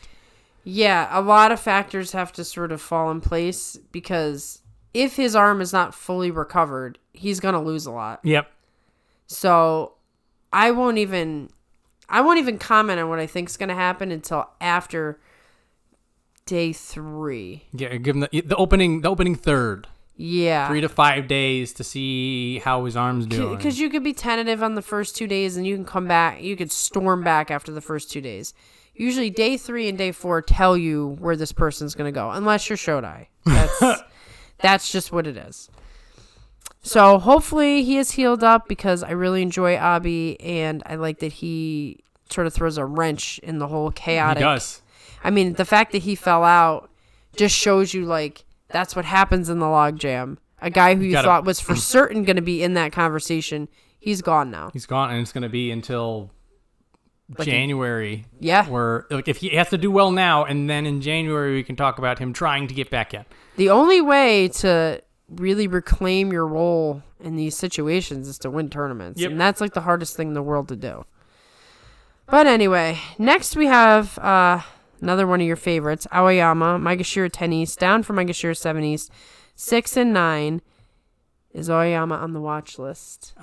I'm gonna say that I'm putting him on the list of people to put on the watch list, but he's not on the watch list. Okay, there are so many lists. There's a lot of lists, so I understand this list. He does the spark and fade. I think this is still just him in the fade. Okay. There were power issues. Usually that's one of the things he always has is that there's power, but he was getting out muscled. He was getting outdone. Is that a back thing? He's so the knees, the back. There's a lot of stuff going on with him. So I'm for now once we start hitting double digits, the conversation starts up. I feel like we're at the very beginning of those conversations, but we have to see what happens in November because it's from where he is. It's virtually impossible for him to get kicked down to Jiryo, barring a 1 in 14. Right. Unless he's really injured, that shouldn't happen. A complete disaster. That's it. So what will happen is either he's going to scrape it together, it will be okay, he'll do a little bit worse, and then we'll get a little more concerned, or it'll be an extreme in one way or the other. In which case, then that'll be the story. Right. There's not going to be a trend anymore. It's just going to be this thing happened. Right. Either he's like in the tournament in the last couple of days, or he, like you said, he has one win, and it's like, oh, is he going to be demoted? Yep. It'll hit that point where we're like, oh, yeah. It'll be oh. Either it'll be like ah, or it'll be like ooh. Exactly. It'll be some sort of a guttural reactive noise. And Aoiyama is in Tochinoshin's stable, correct. Right? Okay. Yeah, we always talk about this, but I have to keep making sure I'm correct about that, because Kaisei is not in that stable. And for some reason, I keep thinking Aoiyama and Kaisei are in the same stable. And Kaisei is now retired. He's retired. He's not, So maybe Tochinoshin's consistent, like maybe Aoiyama and Tochinoshin are just muscling it together, like, we're not going down. Yeah. Oh, but that great training partners for each other. Absolutely. Size-wise as well as personality-wise. So next we have Chiyoshoma, Maegashira 10 West, up from Maegashira 14 East, 9-6. So firstly, I have to say, it's okay if Chiyoshoma hankers. I don't know how many times I have to make this statement, but I got a lot of flack about Chiyoshoma. It's a joke, people. I think it's funny when Chiyoshoma hankas. If Chiyoshoma becomes Yokozuna, then I'll get on him, okay? Won't get that high. All right, so I like Chiyoshoma. And I like that he had a 9-6, and that, sort of that falling apart thing that was happening was not something to put him on the watch list. He shorted up.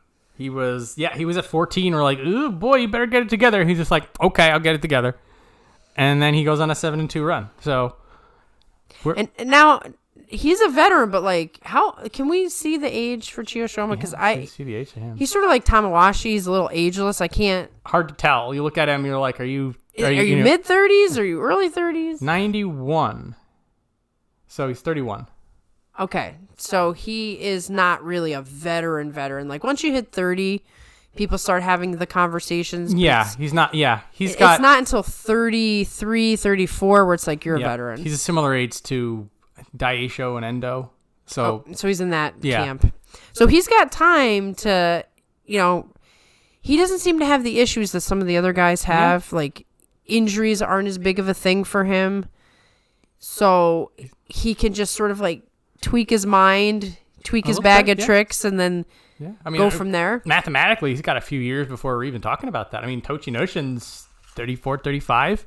Yeah. So if he we still think he can hang in there. If he lasts as long as Tochinoshin does, and we've got him for 18 tournaments before we're even worrying about it.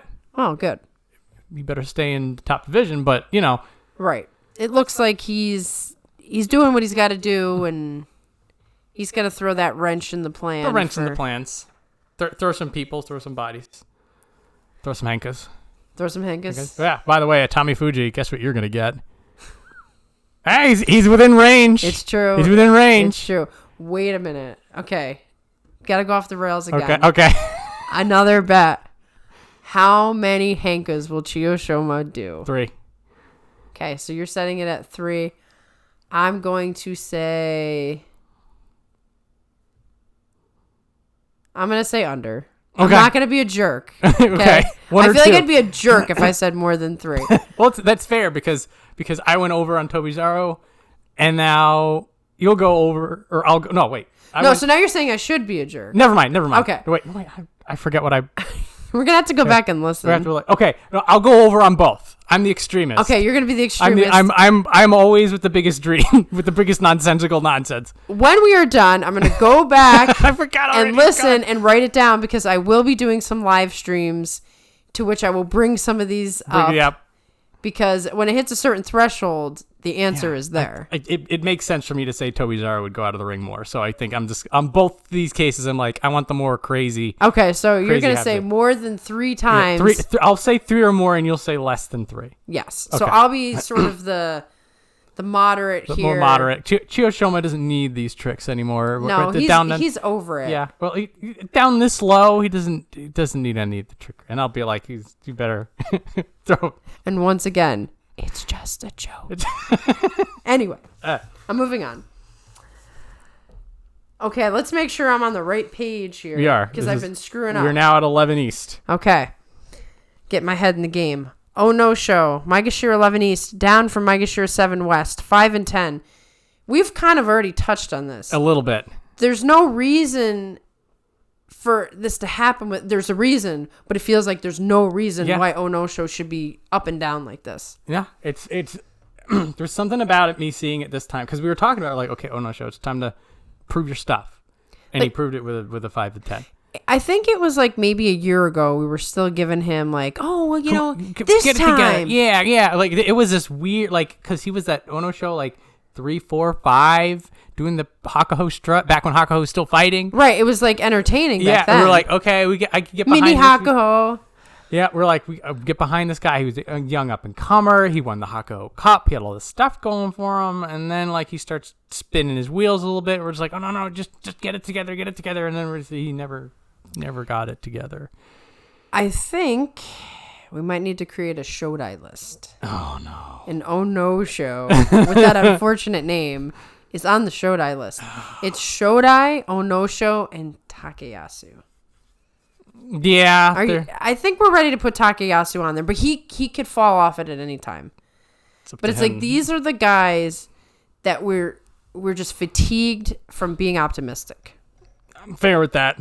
It's not to say that we won't become a cheerleader immediately upon success, but we have to take a break because it's bad for our health. Yeah, we've got to. We're all yelled out. Yeah. We can't do any more rah rah rah. You got to give us something. Yeah, if he gives us footwork, that's the one. Just keep your feet on the ground, man. Keep your feet on the ground, and then we're good. And then at that point, he'll get like double-digit wins just from that one thing. Onosho wins the tournament because we said this. I'm fine with that. Hey, Onosho, do it. I will say the opposite of anything to get someone to succeed. I will say, I'm not going to use anybody's actual name because then it could go the other way. I will say, Wrestler X, you are the worst person in the entire world and you'll never win a tournament if it means Wrestler X would then win a tournament. If he immediately turns around as a direct result of that, by all means, every day. I would do a complete satire show. I would do a complete opposite day show. Yeah.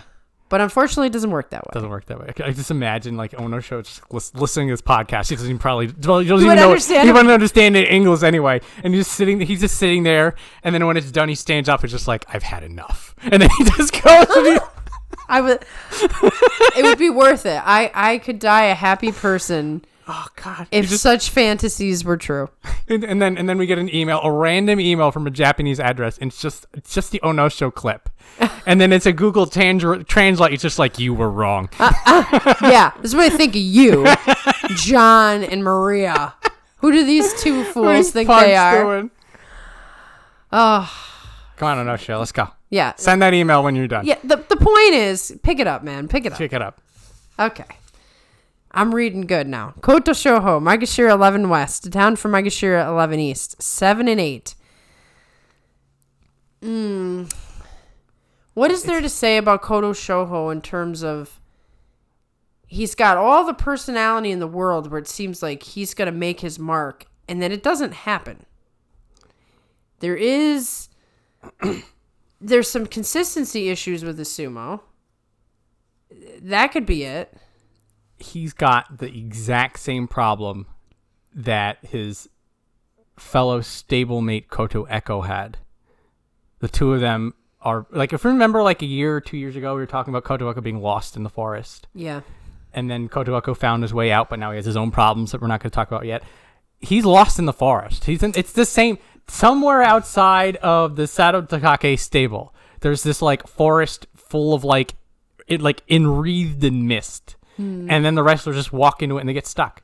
Yeah. And that's why Kotonowaka is so good, because he knew not to go in the forest. Right. He's like, I'm not going to go into the creepy forest. He saw the creepy forest. He's just like, nah, I'm just going to go work on my sumo. But then these two guys, they got stuck in the forest. Well, they were like, ooh, this forest looks kind of cool. It looks good. Yeah, they look at, like, it has to be a really cool forest for this bad metaphor to work. Yes. Like, you look at it, you're like, I want to walk around and it'll be good. It starts off where, like, the sun is shining through it, but the second you step through, it's like a portal. It's a portal, yeah. And the mist, locks you in. Or maybe, like, you walk in there once, it's, like, very invigorating. Like, there's, like, the sound of, like, the stream and stuff like that. And you'd be like, I feel centered. My sumo is really good. And then you walk back in there one day and it's all gone.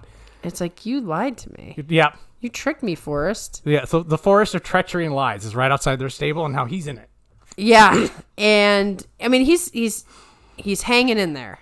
He is. He's to not. his credit. He's not falling out, but something's got to change for him to. I'm guessing he puts a lot of pressure on himself. It does feel that's like not helping the situation. There is, because when he was in here before, he was the the rising star of the day, and then he did well. Then he started losing, and then it was like a mental like trapdoor fell. Yeah, and he fell down in Juryo for like almost a year because he just couldn't get his head around how to do better. So like there is a big mental part to that, and I mean logistically also some actual improving the sumo because this is the top division. Welcome back. Right. So. Once he figures that out, we'll be all right. Well, I hope for the best for him because he is one of the potential rising stars that's sort of fading out. And it's always sad when that happens, considering the situation we're in with sumo right now. Yeah. We need all the rising stars to be the stars. Yeah, he needs to get back to rising. Yes. Get out of the forest. Yeah, get out of the forest. Run.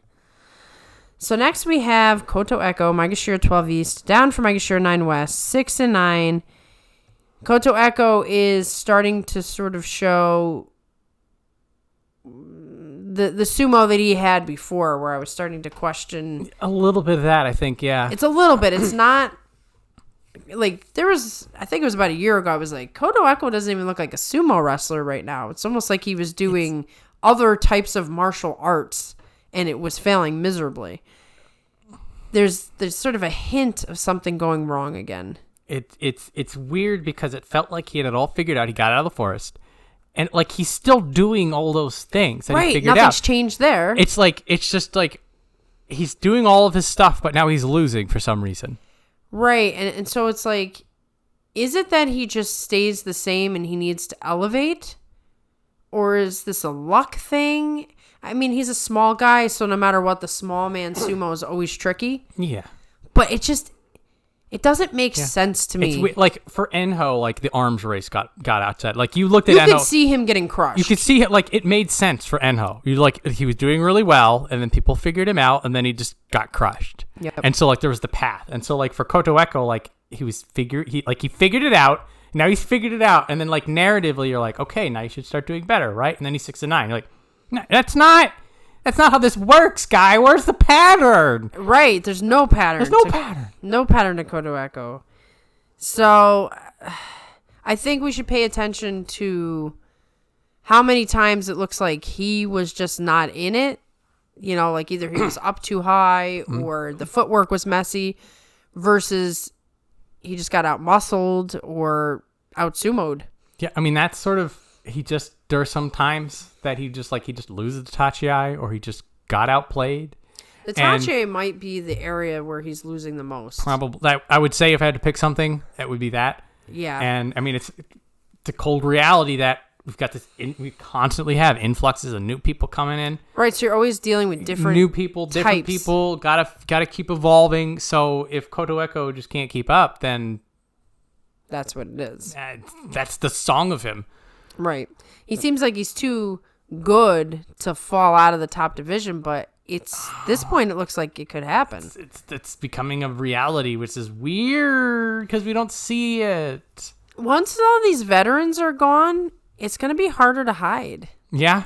Because a lot of what's happening is the veterans, they're good enough to stay in, but then just injuries or age get to them, and so they're bouncing in and out of Juryo, and that's sort of protecting some other guys' spots. A little bit. But eventually, they're all going to be gone.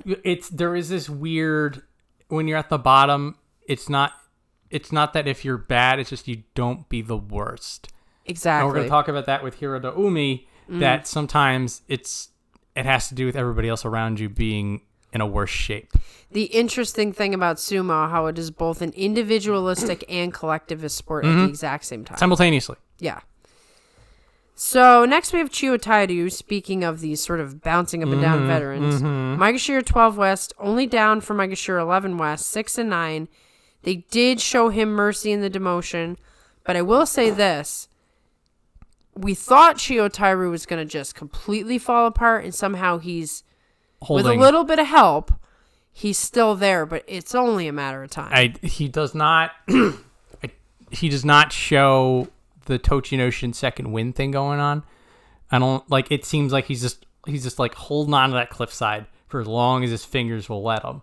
Yeah. Which to his benefit, he's gotten a Kachikoshi here and there. He's able to at least stay competitive, if not consistent. He's sort of a scrapper. Like when he needs to get a win, he gets the win, but it's not enough. Yeah, he was starting to show some weird desperation in September, which has me concerned because now I feel like whatever confidence he had and able to hold the line is now starting to go away. Yeah.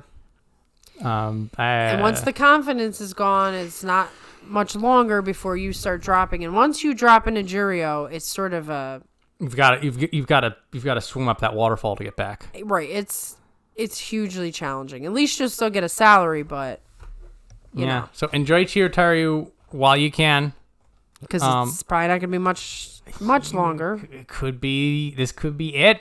I feel like it's if he gets he's got another 1 or 2 6 or 9s in him before he's run out of time. So that depends though also on how everybody else does. That's where it gets tricky. So you think, oh, he's safe, and then like everybody at the bottom suddenly does good, and now it's like there's nowhere else for you to go, buddy. Yeah.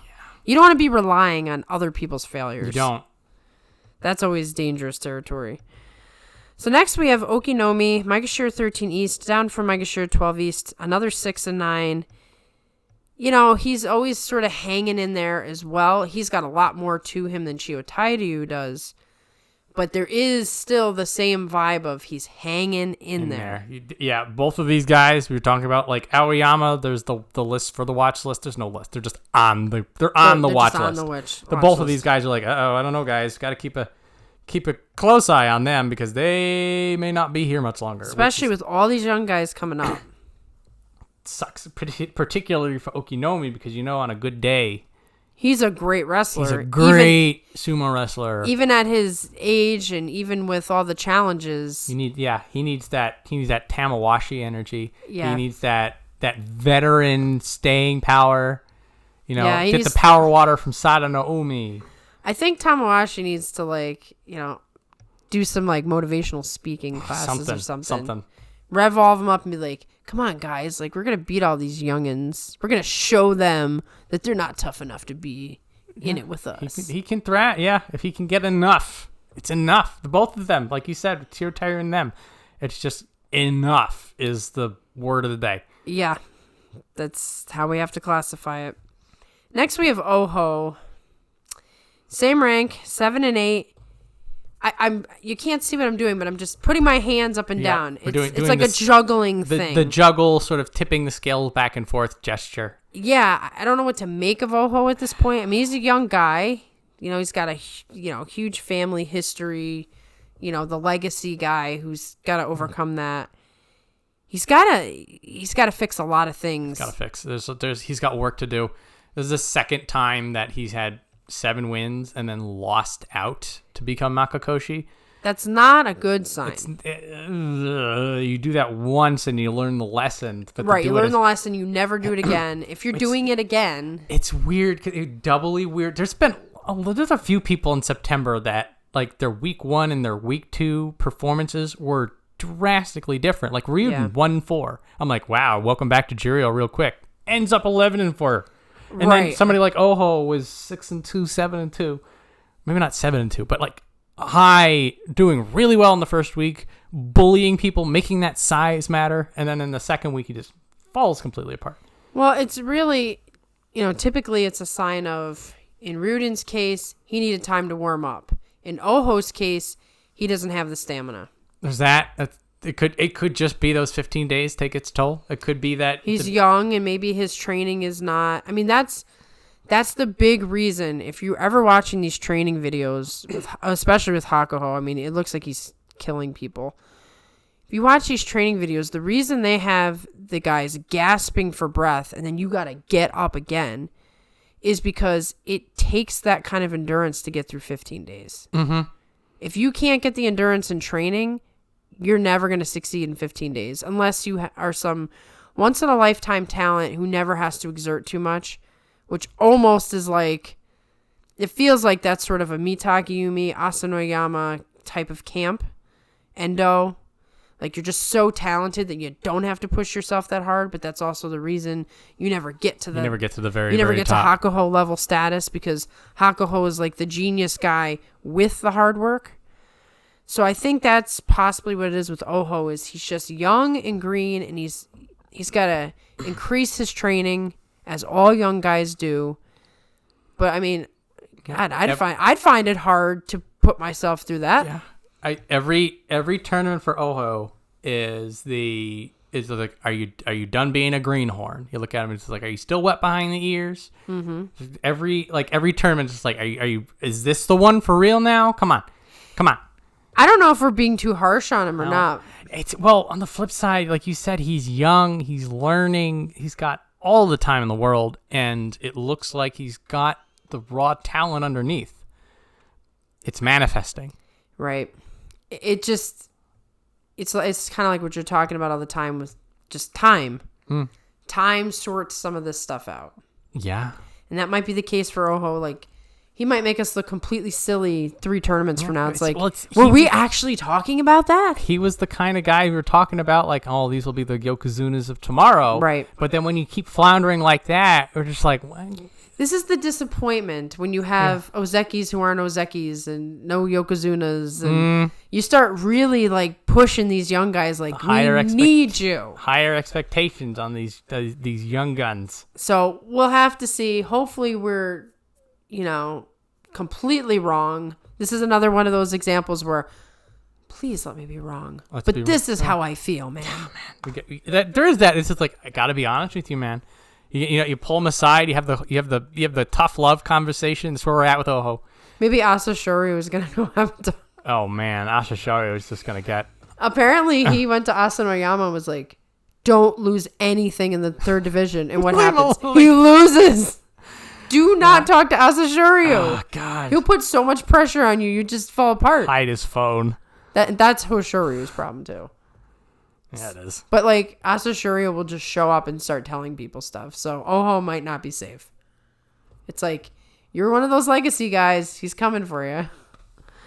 Anyway, good luck, Oho. Good luck. Hopefully this is your tournament. And everything we've said is just wrong. And we get to see something great. Unfortunately, the very next person is Ichi Yamamoto. Which you could say those guys are, like... Yeah, well, both of them have the same They're the same problem. It's the week 2 collapse for both of them.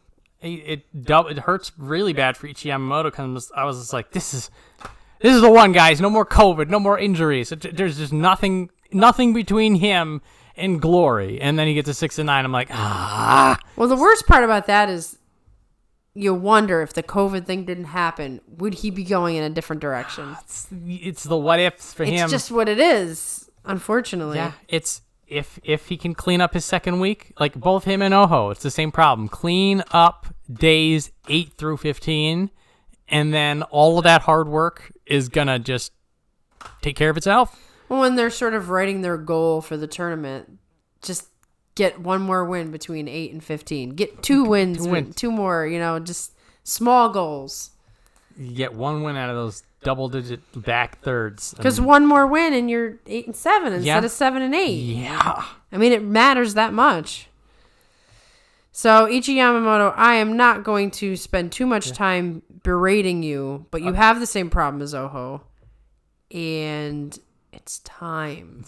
So, here's what's funny. Ichi Yamamoto is officially in range of Abi. Ah! Keith Tamayama's gonna have fun with that one. He's totally gonna have fun. It's not like it's a bit of a stretch, but I really want to see that fight. I want to see if they really look as much alike as it seems. They got to be right next to each other. If Ichi Yamamoto does well enough and Abi isn't doing too hot, they could face each other. It's the mirror match of the century. Oh my goodness. Okay, I have something really positive to look forward to then. It may happen anyway, but like if Ichi Yamamoto's treading water a little bit. Maybe they won't throw Abi at him. Right. So, like, that's where Yamamoto give him 4 or 5 wins. Because we all know Abi doesn't belong where he is. You want to pick and choose a little bit, but right. Oh, but that would be classic. Something to look forward to. Something to look forward to. And then whoever wins that would be very telling. Yeah, and hopefully that's like on Font Day. That would be amazing if they fought each other on Font Day. But anyway, that's a whole other thing. Next, we have Azumaru, Maegashira 14 West, up from Juryo once again, 9-6. The veteran is back. What do we expect this time? So he was, I will say, convincingly pushed back down before. It's still fun sumo. Azumaru is a good guy. He's got like the face of sumo in a way. The face, yes. It's trying to find the way to say this. It doesn't sound dumb. But like it's very, very caricature. Nah, it's not the right word. Damn it. I know what you're saying. But there's a lot of character in his face. Yes. And the way he carries himself, and he's also kind of good at belt sumo if you don't watch out. But he's got some flaws. So beforehand, like if you look at this bottom chunk of people, it's like people coming up, and then people who are desperately trying not to go down. Yeah. So if he's as good as I think he is, he may be able to like 8-7. And then say, I'm going to be here through the rest of the year. I actually could see him doing an 8-7. I feel like this is sort of my hope for him. Is don't one hit wonder me again. I want a little bit more Azumaru. Like in January, if he goes down, I'll be like, whatever, I got it. Right, but just throughout the year, Yeah. like I want to start the year off with you in the top division. Yeah, I get a little bit more out of him.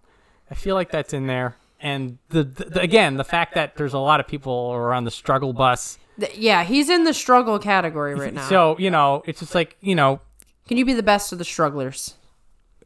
When you're down there, it's not about being good. It's about being better. It's not being as bad. Yeah. Can you beat Koto Shoho if Koto Shoho is completely withdrawn into his mind? Maybe. Could. Maybe. Rooting for you, Azumaru. Speaking of troubled, we have Kageyaki, Maegashira 15 East, up from Juryo 4 East to 9-6. That's at least a convincing return. Mm-hmm. Kageyaki has been falling apart for a long time now.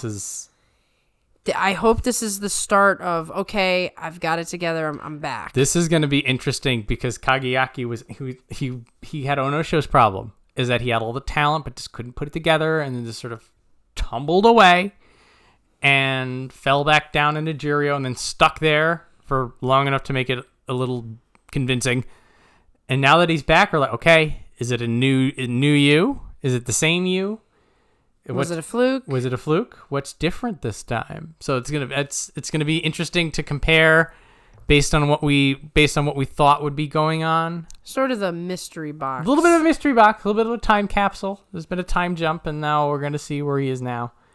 And if he's been working on the things that we were like, where's your plan B? What do you do if you can't do push sumo? Like, if he's been working on that, then there may be a little bit of an evolution. If not, well, we'll be seeing him back in Juryo. We'll be back in Juryo. He'll be the basketball back and forth. Yep, he's just going to take that up from Chiyomaru. Well, perhaps he will get some strength from how good Ryuden's doing. Maybe. Whenever your partners are doing well, there's potential for you. You can tap into that. So now we have a new face. Atami Fuji. Maegashira 15 West, up from Juryo 3 East, 8-7. The great Fujis are adding another member to the upper division. 20 years old. So he came up pretty quick, huh? Is this a record? Did he get the record? It's not the record, but it was like a record. It was like you're like top 10 fastest. Rises this to guy the top. This guy started in January of 2021, and he's in the top division. Insane. And that's the best we've seen in our time watching sumo. It's blazing. I think it's been since the 30s or something like that. It's blazing fast, and it's like mathematically it's difficult to squeeze out a faster run without just winning every single match. Right. And again, he's got that Terunofuji pedigree going for him. He is 20 years old. He has so much time. He's a child. Dare we hope it's for like the next great sumo wrestler this time. Well, this is the latest go at it. I'll say that. Right. We don't want to get ahead of ourselves. We've got, the rising stars. Daieisho was the one from last time, so he's there. We've got Nishikifuji, another Fuji, all on the way up. Fujis. So he's part of the latest surge, and from he's been covered by the news and by people in the know. And if you watch Jiryo or the lower divisions, and you probably know how this is going to go. But for our 42 focus, he is new and an untested. Yes, it's a blank slate. If you forget all he has done prior to this, it's welcome to the upper division. Welcome to the upper division, and that has have no reputation here. As Oho has readily proved to us, all the momentum in the world coming out is not going to do you anything if you're not ready for it. And then conversely, like his stablemate, if you come in hungry, powerful, and ready for more, then you're just gonna shoot up. I mean, he's not Myogiryu 16, but he's pretty far down. Yusho. He could be. He is in prime position to be one of the shocking Yusho winners. I think that there's a lot of guys up at the top that are just gonna be like, nah. A little too. It's a little vicious at the top right now, so probably not. But it's hungry enough in the Sanyaku. Like Tamawashi's probably like, yeah, that's my role. Yeah, and I'm going for 3. Yeah, but it's very exciting when a new guy comes, especially a 20-year-old. That's pretty cool. He's a child. Oh my god. I really hope that I just really hope he just blows the lid off the place. Because the fans are going to be freaking out. It's the complete unknown. It's like you said, blank slate. It's Fuji, show us your stuff. You've got a fairly fertile lower division. Right. You got a lot of strugglers here. I mean, we don't know. But let's say his reputation and his speed at which he has ascended means something. You got all these strugglers. Yeah. That he's going to face. Yeah. But he might be one of the strugglers. So we don't know. Welcome. I'm excited. I look forward. I want to jump out of my seat, but it's don't do that. Remember, do the opposite. Look forward to the next 15 days of sumo. Yes, it's going to be very exciting. Speaking of the strugglers, Terunofuji, they spared him. This was the final 2 people. And he's from that same stable. Definitely had the mercy. So beforehand, we were talking about how Nishikifuji was sort of training with Terunofuji, absorbing what he had to learn, and was then using that. And you had to all these good people in the top division. How is it possible for you to be bad despite that? Yeah. I'm waiting for your answer, Terunofuji. Terunofuji is the guy who, instead of being inspired by all that's going on, is jealous of. Or buckling under the expectations right, of. I don't want to say jealous in the sense of I should be you, but more of why can't I get that too? Well, maybe some of that. I do feel like there is some of I was a lot better at this when there wasn't a Yokozuna at the top who was in the same stable. There's something about that dynamic seems to have thrown him off. Especially him being in the ceremony with Terunofuji and, just, that he was criticizing one of the guys who was a sword bearer. I don't remember who it was, if it was Midorifuji or not. He was saying, you're not holding the sword right and all this stuff. It meant something to him. Yep. It was almost like he was fanboying out being in the ceremony, and it just makes me think that he's very passionate about sumo and it's working against him. I do get that impression that there is sort of his driving force is driving the wrong direction. Yeah. And I mean, unfortunately, this is the human element that we talk about. It's really at this point now, it's just, there is no way to save you now. Right. Your magnificent salt throw is not enough. There is physically no more space outside of getting a half slip down to the side. Right. He could do a 7 and 8 in Hiranomie. Well, I don't think it's going to happen. Hiranomie is going to go up or down one way or the other. Right. So but say he fails and Terunofuji gets a 7 and 8. There's still guys in Jiryo that want to come up. That's why I'm I don't know. The thing is that 6 and 9 at 15 East that could have bumped him. Yeah. But they went to Terunofuji and Daieisho, and they're like, we think that you guys are better than Tsurugisho, Midorifuji, and Takayama. Now prove us otherwise. Right. So this is your last chance. So I think if either of those guys do anything but an 8 and 7, they're gone. Yeah. Yeah. So for Daieisho, I feel like he's gonna relish the opportunity. Right. I mean, but like Terunofuji, but sort of in the opposite way, they gave him this opportunity to take this last spot. There's other people who could have taken the spot. Yeah. This may be the last time we see him in the top division. Yes. He may go hang out with Enho and Juryo for the rest of his days. He might. Unless he has a major turnaround. This is my real concern for him. I do not see the path. I don't either. I really don't. But never underestimate the motivation to not be demoted. Crazy things happen when you're in desperation mode. This is what he needs. He needs to show us that new side. He needs to go to that bottom dollar, the last card on that deck, that bag of tricks he never uses. He needs to go find that Chekhov's gun and fire it. Right, because there are people he can beat, but he's got to do it. And it's really that simple. So that does conclude the upper division. As you just said, Tsurugisho, Midorifuji, Takayama, all down to Juryo. All of them sort of beat up and been gasping for a while anyway, particularly Takayama. I am shocked because Daieisho was 16 West and with Makakoshi, and they're like, keep you in. That was a shocking turn of events. Love it, by the way, because I was like lamenting losing Daieisho after the 15 days he gave us. What I do like is that they keep us guessing. Yeah. You never actually know what they're going to do. Like, there's patterns, but it's like, they're going to upend it tomorrow. Maybe some people hate that, but I actually think that's great. It's interesting. And then there's the fairness, like in the Sanyaku. Right. So there's a little bit of all that going in. Just to quickly talk on Daieisho, I hope he makes do on it. I'm a lot more optimistic he will. This is his second time at it, so we'll see if the nerves get pushed away and he just goes for it. Right, it's familiar now. It's not brand new. Yep. He kind of understands how the guys fight a little bit better now. A little bit better, yeah. But now to Juryo, the top people, there's Tohakuryu, who's now in pole position to meet up. As we said, Tsurugisho, Midorifuji, and Takayama are down here. Hokuseiho, the outside chance. At 6, he's slightly out of range, but if he gets double-digit wins, they'll throw him up. They will. Oh, they want to.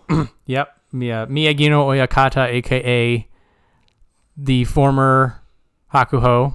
He'll be lobbying. This is the latest protege because Enho is struggling and Ishiura, I think, comes back in mid-Makushita. What a horrible situation. So this is something to look forward to. Kotonowaka and Kimbozan have been on people's watch lists for a while. Yeah, and other than that, though, there's a lot of like veteran guys who are hanging out. A couple of guys who've been in Juryo for a while. Let's see. I think Gonoyama and Roga are pretty new. They're new. That'll be sort of the couple of tournaments, I'm guessing. This lower down chunk right here is sort of we'll see if they make our way up to us. Taka Kento, one of Takakeisho's stablemates that hasn't been kicked out, because there's already been 2. Yeah. He has had absolutely no luck with this whole stable situation. First he loses his coach, then he's got a bunch of troublesome stuff going on with the lower guys. I don't know what's up with the Takas. It's politics. So that's the group. Yeah, we gotta make our crazy predictions. All right, let me go. Like, are we gonna be crazy or are we gonna be sensical? I'm gonna be nuts. Oh yes. I'm nuts. I'm not. You've already taken the crazy bets. I'm on the trend. So like the safe bet is somewhere in Sanyaku or Takakeisho. That's what the safe bet is. But like who do you think is either somebody in this top 5 would be the runaway pick. This is my line of thinking. So it's either going to be Ura or Nishikifuji. Wow, that is a pretty bananas pick right there. One of these two. If I had to choose one, it'd be Ura. I'd be like, that'd be amazing. I'm trying to think of what is What is the smallest non-zero percentage chance for something crazy to happen? I mean, the nice thing about Ura is there's always the chance. It's not like a nonsense pick. Like, but Nishikifuji, I feel like it's just like if he wanted to put an underline, that's how you do it. Well, you know, any of the Fujis might be like, hey, let's take the cup home for Terunofuji's sake. You know, he's recovering. Let's take it home. I'm gonna be sensible, but also like this is just what I'm doing in November. I'm picking Takakeisho. Okay. I don't pick him normally because his injuries have made him impossible to pick with any certainty. But because he's had such a good November twice, and because he's my favorite, just in the spirit of not being the crazy picker, I picked Takakeisho for November. November Takakeisho is a strong pick. January, I'm going to go nuts. Okay. I'm going to pick somebody totally out of the blue because I need to see some of these young guys and see if I can pick one of them in January. You don't want Takakeisho in January anyway. No, January is not good for Takakeisho. No. I will never, ever get over the trauma of watching Hakuho put Takakeisho in the dirt, gasping for air, looking like some little peon under Hakuho's foot, and then losing his Yokozuna bid. Yeah, that's the last time I'm even going to talk about that. That is all done. right. So, okay, guys. So there's a lot of, I'll say, converging threads going on in November. We're not going to have theoretically Wakatakakage Kenzensho, and we got a Nozeki run going.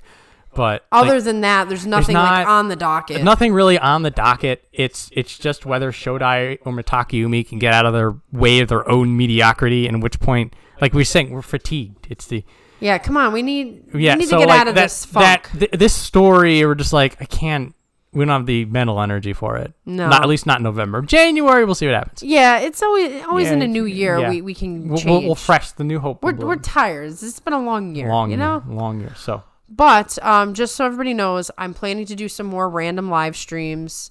I know they're random. I don't have a schedule yet because I don't know what works yet. I'm still testing. But put on your notifications, check the channel if you're on, and I hope to chat with some of you.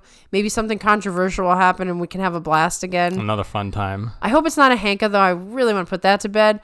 But something controversial or something really crazy fun would be great to sit around and talk with all of you guys. So looking forward to it, and we'll be talking to you soon. Thank you for listening, for hanging out with us, and a week from today when we're recording this, but a week from last Sunday, the 13th is the start. It's the start, and the 27th is the end. And we plan to do a recap together, barring something crazy happening again. We'll see. We'll see. Adios.